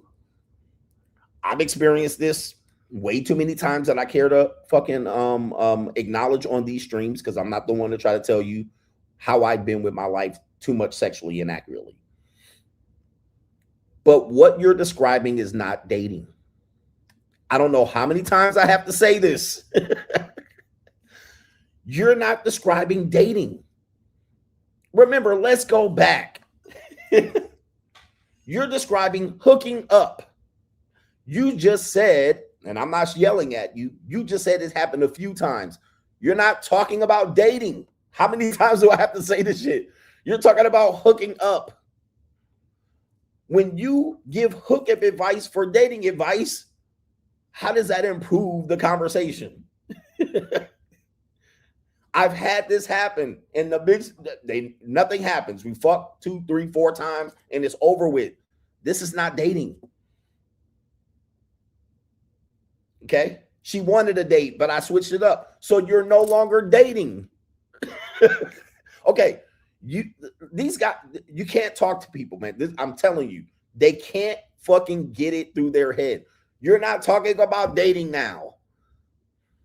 So now you're talking because you didn't take her out. She wanted to fuck. You fucked her. Nobody's dating now. Where is she at now? Where's she at now? Is she still with you now? How many times has this happened? You said this a few times. I'm trying to explain this to you, but I'm talking rocket science. So you're not talking about dating. Let's go back. This guy wants to date and fall in love. Right here. He's talking about dating and love. You're talking about fucking and hooking up. These are two different conversations that people are trying to solve one with the other, and it's not working. He's talking about falling in love, falling deeply in love, having a relationship, long-term relationship, possibly a marriage and kids. You're talking about fucking and hooking up. All right. You figured out she liked you. Cool. I've been there, done that. Then she liked you. You skipped the date. You went right to fucking. Did she get a relationship? No. Did you keep dating her? Did you take her out on a date later? No. You just kept hooking up. So if you say, well, my friends with benefits end up being good people that we end up dating well, you're just fucking. Okay. You're just fucking. So when people are trying to talk about this, you're talking in circles. You're not hearing each other. I'm trying to clear it up. I'm trying to make you hear what you're saying. All right. You're saying you were hooking up with a woman. Most women, it starts off with this idea that you're going to go on a date. Then all of a sudden she makes the bar lower. Now the bar's lower. You jump over the bar. And now the bar is there. And now she's like, either she got what she wanted, or after a period of time, she's going to say, well, I didn't really get what I wanted. And also she's going to date other people while you're fucking her. Okay. So what are we talking? You guys got to clear shit up. I'm trying to clear it up with you. So when you then tell me you've done this multiple times, you're not talking about dating. You're talking about sex, hooking up, and hookup culture. Has nothing to do with what the conversation is. In fact, let me draw this. Let me bring you back. The poll said, this is what the poll said. It didn't say 52% of men can't afford to hook up. Does it? 52% of men can't find sex without paying any money. That's not what it says. It says 52% of men said they can't afford to date. That's what it says. It didn't say 52% of men can't find sex to hook up with. 52% of men think they can't afford to date at all, which is economically true. I mean, that's not a surprise looking at our economy right now. If they wanted to take a girl out for a banana split, the shit will be up Shit's Creek. Then it says money has become the number one barrier to finding love. But here's the problem. It always has been a barrier to find love. Not to find pussy. Not to find pussy. To find love. When you want a person then to romantically fall in love with you, they're going to change up what the rules were for the hookup guy. Then it's going to be a different conversation. She's going to look for stability. She's going to look for these things, your progress through life, where you're going with your career. Then she was like, I can fall in love with a guy if he has those things. Not I can open my legs to a guy. Okay. So this is a clear thing right here. But here's another one here that I actually brought up too. And this is why I say I don't feel sorry for these said guys. This guy got it right too. You ninjas spending $500 a month smoking weed though. Facts. Absolute facts. So I don't think this is an idea of, I think it's a priority of where their money is going, because the same guys will tell me it's okay to smoke weed. And I said this last month. Y'all spend $400 to $500 on weed, and y'all niggas came in here and lied on your addiction. Not me. My weed ain't that much, coach. Right? My weed ain't that much. Exactly. Yes, it is. If y'all got weed, y'all spending money on weed. So you got money to spend on a date. You got money to pay for some pussy. All right. Don't come in here lying, talking about you ain't got no money. You got money to play by NBA 2K roster. All right. The money is there. You just don't want to pay the money, because then the whole strategy is I'm just trying to get sex and I ain't trying to go on any dates. So what is the strategy behind that? But I'll spend money on NBA 2K. I'll spend money on Madden. I'll spend money on weed. So the money's there. The money is there. They just don't want to spend it on it. And that's where the problem is, because they're trying to find a way not to spend it. Okay, anyway, enough about that. We have this guy that says, speaking of dating, and then we'll do the main event. We'll go right into it too, because we're pressed for time. Shout out to everybody here trying to misunderstand this. It's not that hard. I'm really, and I'm patiently been doing this for years to try to tell you all men pay. No, you don't. Okay, you're talking about hooking up. This is not the same conversation. But even in the hookups, child support can happen from there. STI, hanging out with this bitch every week, smoking weed. I mean, then y'all hang out with girls smoking weed and then buying Uber Eats and guys, and then tell me you don't pay. I'm like, this is crazy. Then you spending time, too much excessive time. What about replacing rosters? You'll tell me you have all these girls. Guys, as a person that understands what you're saying, when I build up a roster, it costs. Building up a roster is never free. Now, if I meet up with a woman for said hour, that part can be free. But building a roster ain't free, because there's going to be a week or two that you got to go do the whole rigmarole and get your bitches lined up. Right? Get them lined up and get them to meet here and go there and get them to do that. That ain't free.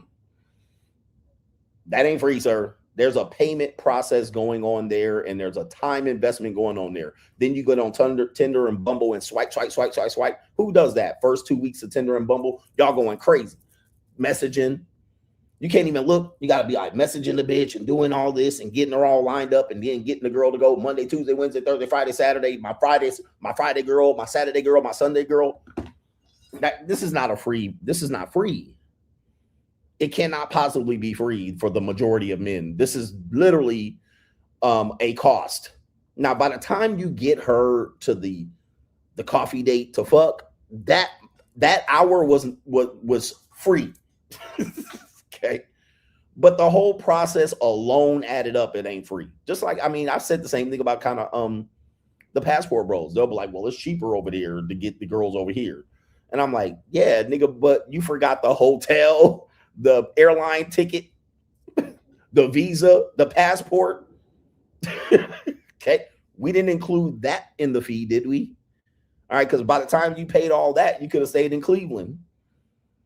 I mean, I'm not saying that you shouldn't do it, but I'm saying it's not cheaper. It was cheaper the hour that I fucked that little Filipina girl for $75.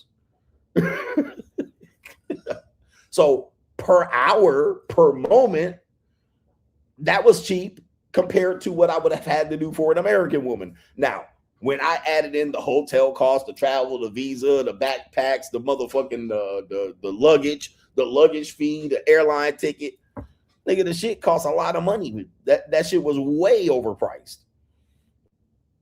So that's what I'm saying. If you look at it from the outside, if you take a wider lens view, it's never free. There's a cost to it, and it's never as cheap as you think it is. It's never as cheap. You're just saying for the moment. Yeah, that moment. But then money, energy, attention, and time. How much time did you have to spend? How much attention did you have to give towards that? How much time did you have to hang out with her? Like, this is a cost. People still go disagree with me. This is a fucking cost, man. It costs. It's never free. So here we got another situation here. We have this guy that says he's going on a zoo date right here. And let's see if she texts again. Uh-oh. So he's got a date right here, going on a zoo date later. Zoo date. Is the zoo free? As far as I'm concerned, I don't think this viewer is free. Okay. Okay. Chris, I'm going to put you on timeout because you're being a contrarian. I mean, listen, are you being serious? Oh, your monthly rent and mortgage staying in the U.S. is more than the ticket combined. Okay, so you're not being a contrarian. So you're just using their counterpoint. If you stay in the U.S., your month. Okay, I see what you're doing. Is a zoo free? All right. Okay, so that's that. Okay, it says right here, going on a zoo date. Let's see if she texts later. Okay, let's see what he's got. Woke up thinking about tonight. Okay, so I can't play that one because that's music. Okay, so it's at 8 a.m. headed to the gym, no text. 9 a.m. She's probably still asleep. 10:30 playing catch with my boy. Crickets from her. Sorry. Okay, song made here. All right, 12 p.m. he goes to the zoo. She still doesn't text. Okay, he's waiting for her to text. He's shit testing her. 12:45, gonna assume she's ghosting me. Okay, this is interesting. Then he says 1:30, she's definitely ghosting me. He doesn't hear from her. And then 2:45, she finally texts me, and then she says right here, oh my gosh, I totally forgot. I can be there in 20 minutes. Now, gentlemen,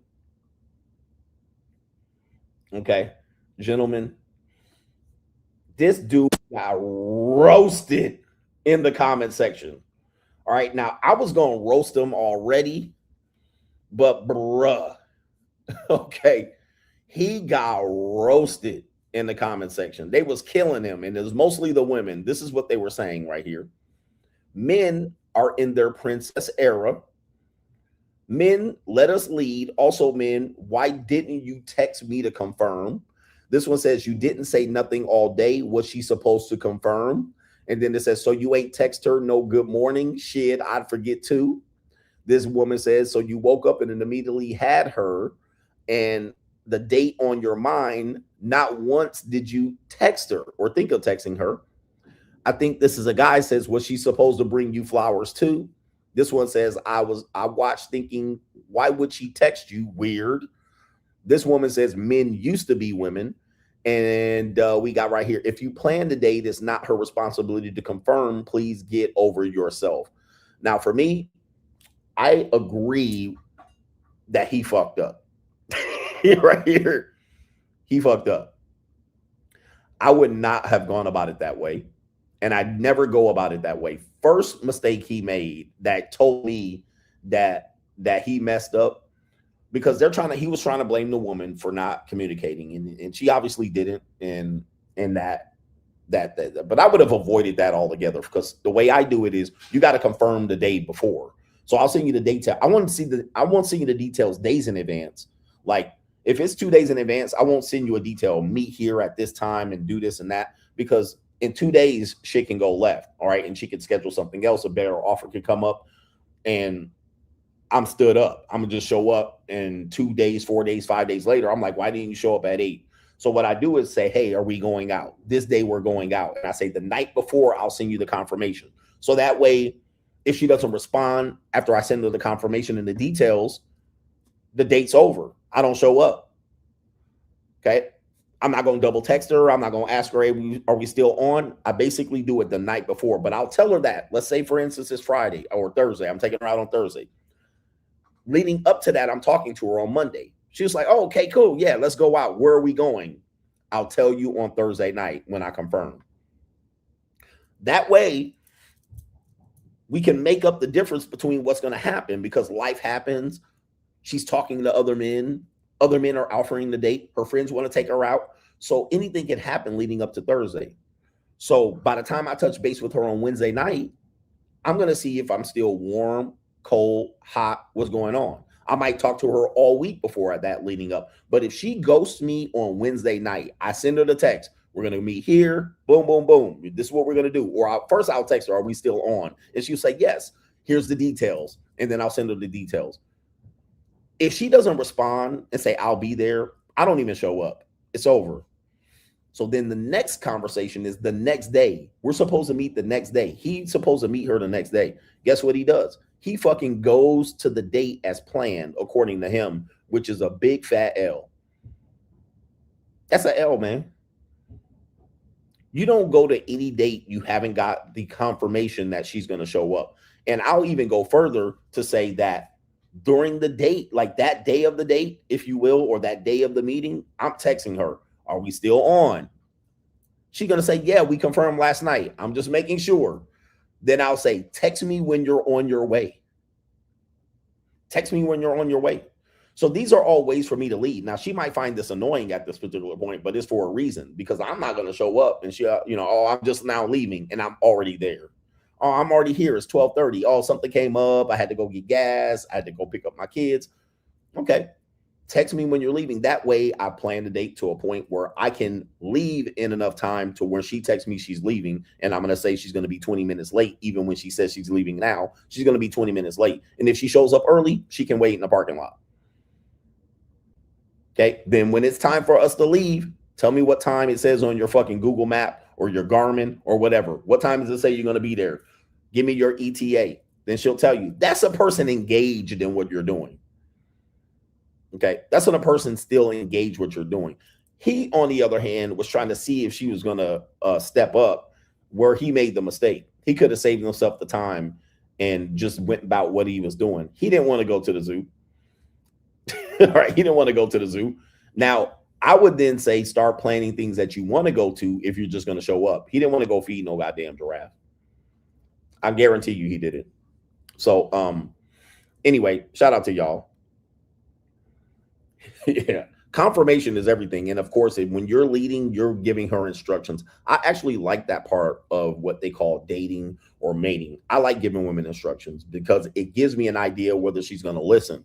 And it tells me a lot about who she is. Like if she changes the plan? I spend all time planning. And then she says, well, let's do this instead. I'm not interested. Okay. Or it gives me an opportunity to say, I told you what we're going to do. You do it. All right. And then see what she does. Her pussy might get wet. All right. Or she might say, who are you talking to? I mean, then you say, well, go fuck yourself. All right. So I'm just saying, you say it in more ways or once. You don't have to be that blunt. I'm never that blunt. But that's basically how I transmit the opportunity. Oh, bitch, no, I don't change the date. I spent all day planning that. I've already reserved it. Show up or nothing. All right. If you don't want to go there, fine. I think I did that to a woman. I said that to a woman recently. I was like, oh, I thought you wanted to meet. And then guess what? The whole time we met up, she was like, meh, meh, meh, meh, meh. All right. She was, but what she was doing was she was basically saying, and you had the nerve to kind of snap at me. And she was like, and I tell you this and that. But you know what? Her pussy was wetter than the Niagara Falls because she had somebody that told her, hey, I thought you wanted to meet. We don't have to meet if you don't want to. I'll go do something else. I'll go do something else. You know what I mean? But guess what? She motherfucking was wet pussy. I still smashed that day. Now, is that a date? No, I don't think that's a date. So, but what she was she was like, oh, and you had the nerve to tell me what's up and put me in check. And I said, and you still showed up, right? So guess what? You was interested enough to show up. But again, unfortunately, these men don't know what's going on here. Unfortunately, I think he was dead wrong for showing up, number one, and dead wrong for not even confirming with her of what's going on. You guys got way too many things to go on in your life to be playing those type of goofy games. But of course, if you don't, that's what it is. But let's do the main event ecclesiastically. All right, ecclesiastical main event here. We got 20 minutes to get this done. I think I can do it.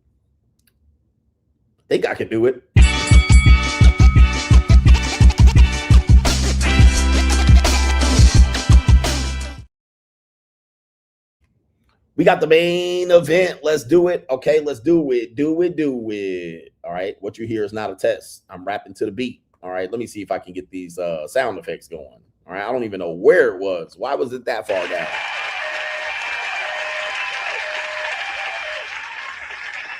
Okay, the main event is a woman, an ecclesiastical wife. Her name is Taylor Frankie Paul. Apparently, she was a reality star based on one of our coach woman gang people telling us that she was on a show about Mormons, and she was a train wreck already. But, you know, these shows, they don't pick the best people for looking for dates. They pick people that are going to get views. Apparently, this woman here was previously married. The show that she was on was The Bachelorette. For people that don't know, a bachelorette is a woman that probably previously never got married. All right. But of course, for shits and giggles and to push the agenda, this woman was supposed to be the most eligible woman to date for a dating show. And she was already divorced, already a single mother or a co-parent, and already on a reality show. So we got a divorcee, Andrew Wilson. This is Andrew Wilson's prime fucking real estate. And again, go with someone who likes you. What if she's a single mom? Okay. Well, she likes me, so I'm gonna go. All right, no, I'm not. I'm gonna go. I got single mothers that like me all the time. I'm like, we only fucking. So we got a divorcee, single mom, and I believe she's well into her 30s. She's 31 years old. And this is the agenda at work here. So this is the woman here. She's been canceled. They canceled the entire series, which is a testament to the times that we live in, because, you know, in previous years, they've stuck by the agenda. The New World Order has stuck by women, even when they were the perpetrator. So this was a good test. Even this article is talking about it right here. And I don't know what this article is in, because I just was doing some quick research while I'm in Kuala Lumpur. It says Taylor Frankie Paul tests how reality TV confronts abuse allegations. All right. This is in the 19th. It looks like it's some sort of kind of a feminist organization. I don't know what it is. The 19th. Yeah. This woman, Jasmine, she definitely looking like a feminist right there. Jasmine is the Jews. She wrote this article. Yeah. It has to challenge them. Even a major network has to look at this and go, we normally used to let women get away with this bullshit.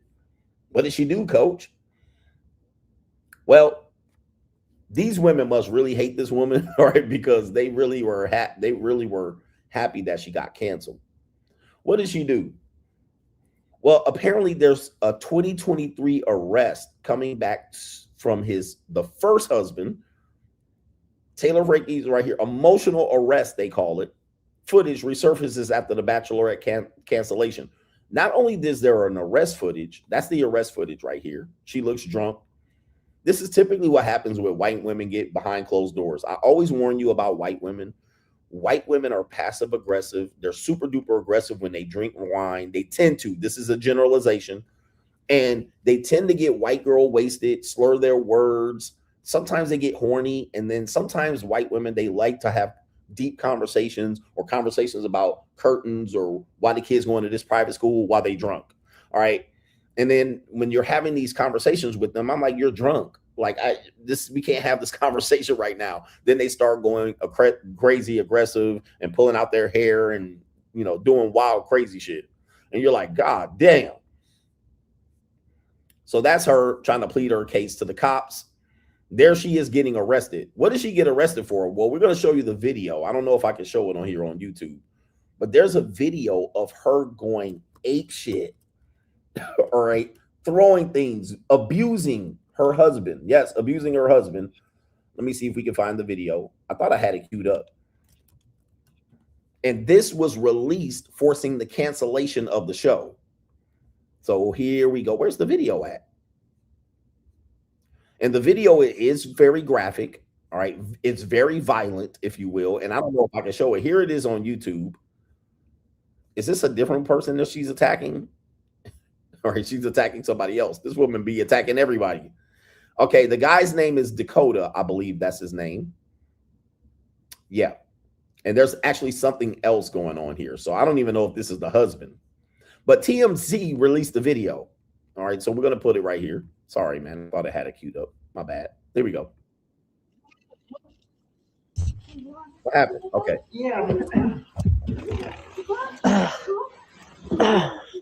Yeah. See, Taylor, this is all you do. It's the only thing you know how to do is hurt me. Huh? And you think this is okay? Yeah, this is a Not partner, okay. they call it. It's not even an ex-husband. But she little too. Let me go. Stop.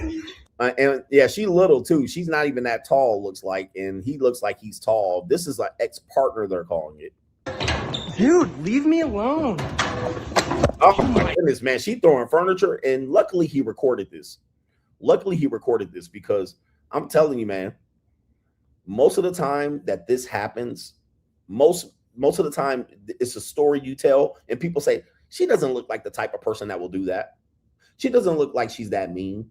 She looks like a nice woman. All her coworkers are saying that, and then when you punch her in the eye, push her down, she then plays the victim. I hurt my wrist. She throwing stools and all kind of stuff. Like she backstage at the World Wrestling Federation. All right. Okay. Her daughter's there. Your daughter is right here. Wow. That's great. Oh my God. Well, her daughter is there. And wow. You're unbelievable. No, you. Stop throwing stuff and help your daughter. Your daughter. Stop screaming at me. God. Damn. Stop, Taylor. You're done. Taylor. That's it. That is it. No more. You're done. Stop. All right. So, I mean, it continues on. The video's about 9 minutes. Let me see. And this is the TMZ we're talking about it. The most of the video, you can't see it at that point. So we're just going to focus on what we could see and what we saw, that she was even endangering her child in the situation. And then he's like, you're done. And she said, you did this to me. Now, there were some people in the comment section, particularly women, that said, what did he do to her before the video started to play? Which then means, in effect, again, that is blaming Jermaine. Now, I'm going to ask you, if a woman gets punched in the mouth, does anybody ask what she said before she got punched in the mouth? No. That wouldn't even be, that would be called victim blaming by our today's standard. But if we take female abuse victims and say, well, the husband did this and went upside her head, do we say, well, what did she say before? What did she say to get him to go upside her head? Nobody ever says that. Abuse is abuse. And we know that women can be very, very, very vicious abusers and then say they were abused. And so he was good to have that recorded. Now, it did challenge the network to say, what do we do with this? Because she is deranged. People, somebody said she was already crazy on another show. She was excommunicated by the ecclesiastical Mormons. All right. So she already had that issue. But check this out. Check this out. Let me add another layer to this particular person. They went into what caused her divorce.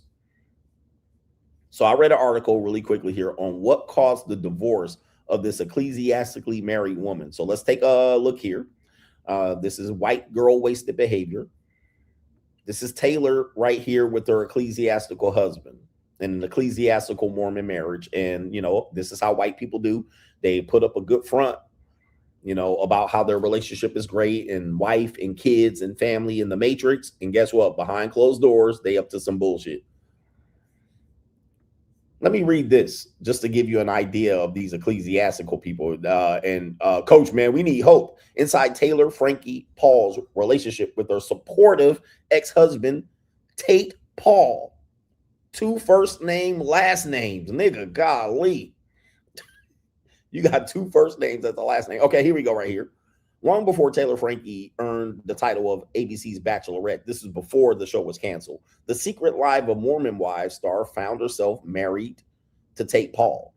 In 2016, the couple got married and welcomed a daughter, and then less than a year later, and at the end of 2019, Taylor announced she was expecting a child, their son, Ocean, in 2020. So you see how fast marriage goes. Okay, 2016, married. Then they had a kid shortly after that. 2019, second kid, divorced by 2020.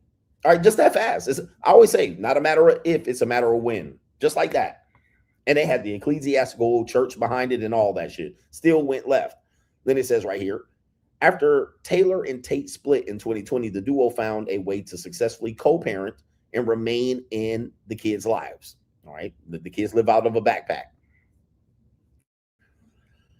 And we're going to say here, but he and I have always been really good friends and have a very healthy co-parenting relationship. Cope. All right. This is just cope.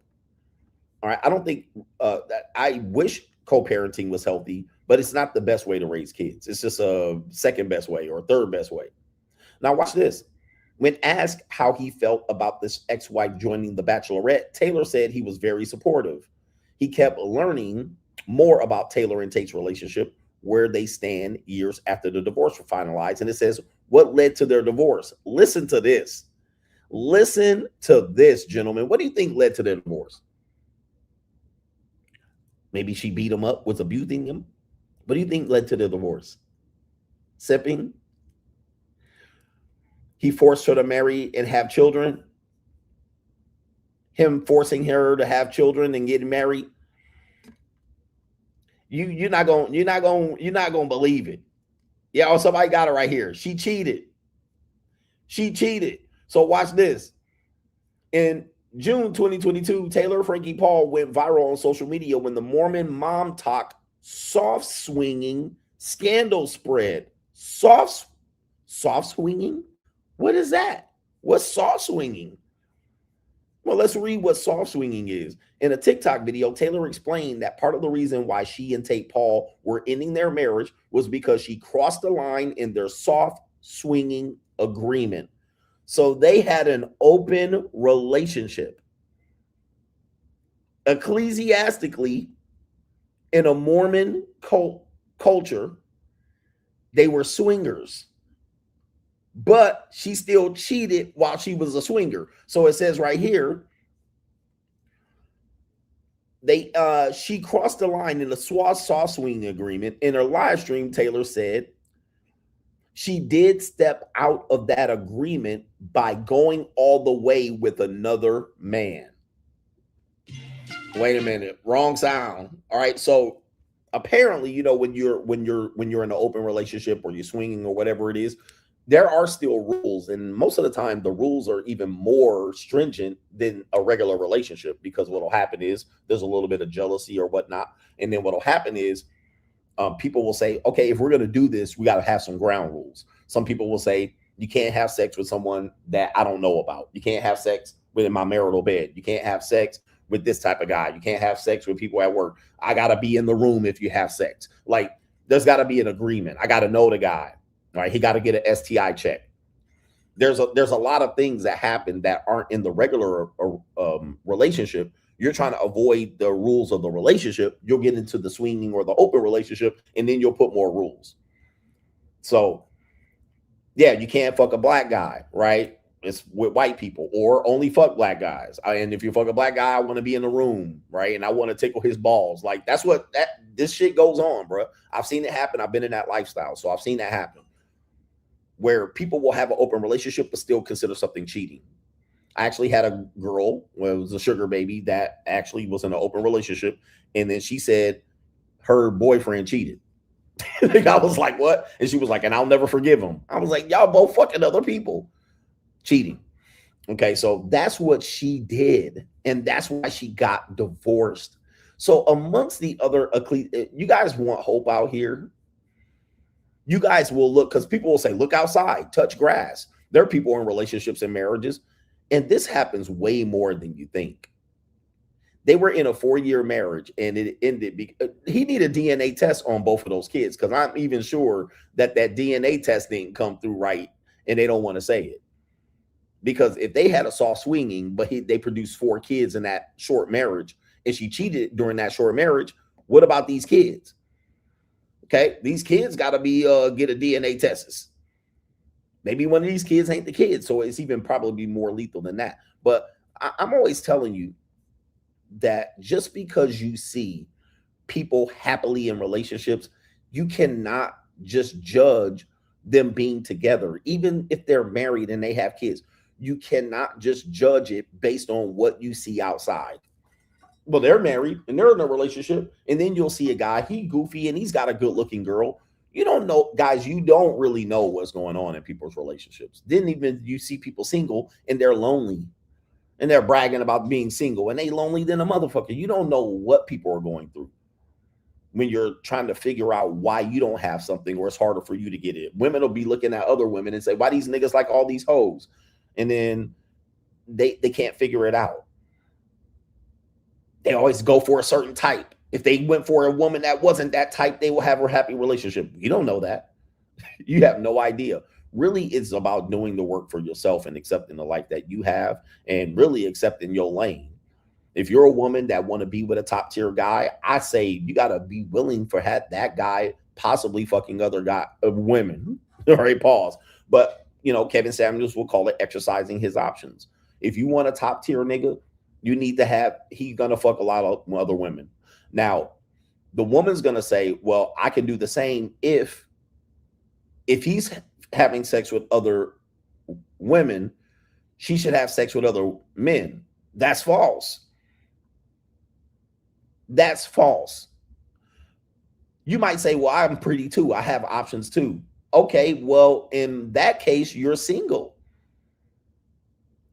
Because trust me, women do that to me too. They'll be like, well, I know you be traveling here and this and that. You be going here. What am I supposed to do? Just wait here?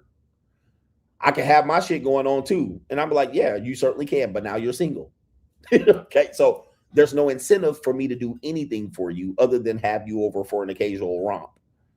But there's no serious. You can't cross that serious line. You can't just be like, well, I can have shit going on, and then when you get back, we can both talk about stories of how we was fucking on each other people. No, that's not gonna be me. But if I'm just occasionally smashing, you can do whatever the hell you want. So this is where I think people are not dealing with reality. They're not dealing with the reality. Then women finding themselves single because they think, oh, okay, I got a top tier guy, and he ain't gonna cheat on me. And if he does, I'm gonna have something going on the side too. But she's still gonna be in a relationship with that guy? No. You can see this happened right here. This happened in this case. He was like, okay, I'll provide. I'll be a provider, X, Y, and Z. And every now and then she wants to fuck on another woman. He probably made a bad deal with her and said, okay, you can have sex under the swinger rule. Okay, we got to be there, and that means we're gonna wife swap. Okay. That worked out for him until she ended up meeting some dude on a time where she wasn't supposed to meet. And he was like, you broke the rule. Now you're single. That's the same example. You're single now. All right. And you have no house. You have no perfect marriage. You have nobody to hide behind all of your fucking filth fantasies. You know, hide behind the reality and have me be the front person for your whoredom. So that's an example. He was like, you got to go. So anyway, shout out to ABC for pulling the plug on that one. Shout out to this guy being able to step up and now deal with the reality that he had a crazy fucking ex. And now she's exposed herself not only to the ex, but also to her boyfriend. That was the person she was beating up on film and getting arrested for. Shout out to ABC for pulling the plug on this one. But ABC, you was dead wrong for bringing her up. I mean, I know you wanted the views, but you were dead ass wrong. All right. For bringing up a divorcee woman in her 30s to come out here and push her as a viable person to date. I know it's for the views, but it was propaganda. And I'm glad you guys, lost out on that one. I hope you guys lose some money on that one too. Anyway, I got to do the super chats and get up out of here, skedaddle. I got like literally 38 seconds, so I'm going to try to get as many of them as I can in before I get the fuck up out of here. But shout out to the coach gang. Thank you for the support. And we're going to wrap it up. And wrap it up no matter where you at. YouTube chats, Talker says, stay free from ecclesiastical domestic violence. Enjoy your vacation. Thank you, sir. Ecclesiastical domestic violence. Shout out to our brother J Flow says the wife wants to travel to Japan. And I said, as long as we can make a pit stop to the Philippines, enjoy your trip and protect your puffer fish. Shout out to the coach gang. Do not take your wife to the Philippines, all right? Or if you have an open relationship, take her to the Philippines. But you're going to fuck all them sea Mexicans. Then says, people say you seen give solutions, but over the past few weeks in your rifts, you have so much. I think there's a mistake in there. People say you don't give solutions, but over the past couple of weeks in your rifts, you have so much valuable advice. But how are we supposed to love and marry our woman with the knowledge she may leave? He says, I want to be married only once. P.S. This is the guy that went to Baltimore with his girlfriend. Shout out to you. Hey, man, just use your own data. Use your own data. Marriages ain't lasting. I mean, can they last? Sure. I mean, I'm sure. But you're not finding 30-year marriages. If you find a 30-year marriage today, I guarantee you the motherfuckers, they was married before that. That's her second marriage. This is statistically adding up, by the way. Statistically, this happens. So good luck, man. All right, shout out to our brother here. Larry C says that William in the car should go visit a sauna. He said it would really help him. It would really help his self-esteem. He says that guy should visit a sauna. It would really help his self-esteem. Much love to you and the Coach Gang and the Shield. Please take me out with the Here's William. We'll do it really quickly.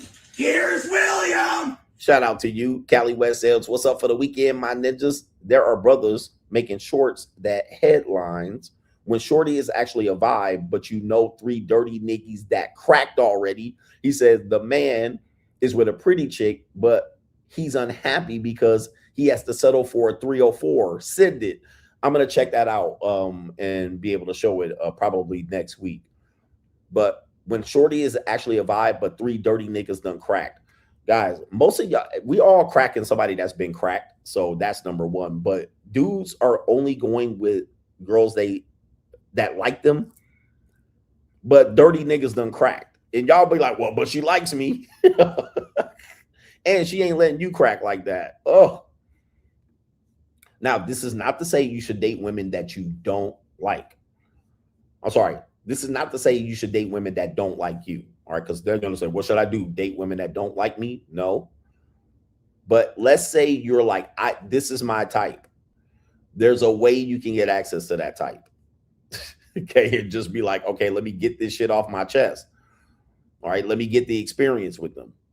And then you don't have to invest in them very long term. The Jimmy ZTT says, it's a wasteland without you on YouTube, coach. Enjoy the leans on me. He says right here, what's good for the weekend? Shout out to the free agent lifestyle. Shout out to the Jimmy ZTT, longtime supporter here on the show. Okay. Oh my goodness. All right, wait.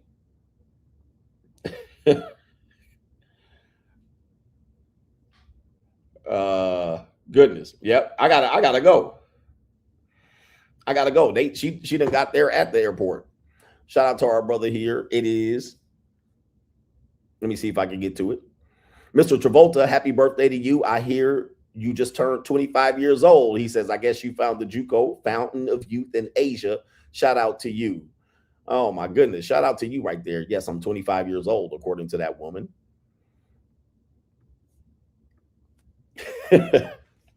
All right, she got there early. All right, and Fazito says, just been informed Chuck Norris has passed away. RIP to the legend. His wife outlived him. Shout out to, rest in peace to Chuck Norris. I had no idea. I saw you guys talking about it in the chat, but I don't want to report deaths. I typically don't report them. And let's see what we got. We also have. All right, I'm waiting for Venmo to sign in. But we about to get out of here. Venmo taking all day to sign in. What the fuck going on, Venmo? Where we at? All right, Venmo, I don't want to sign in. All right, with that being said, let's go ahead and sign the fuck up out of here. Enjoy your weekend. We'll be back. Money Mindset and Locals this weekend. Peace.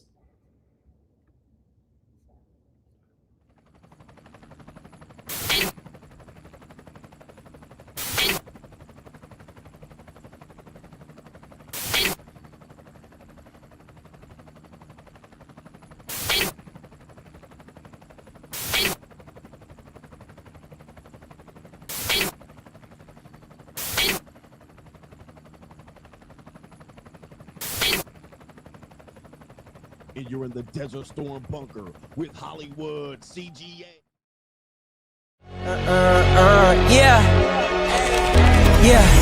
Legends ain't born, they built from the grind. From benches to banners, we sharpen the mind. We sharpen the sword and promise and swore that we going hard and leaving it all on the floor. Hey, yeah, we going hard and leaving it all on the floor. Hey, yeah, we going hard and leaving it all on the floor. Legends ain't born, they built from the grind. From benches to banners, we sharpen the mind. We sharpen the sword and promise and swore that we going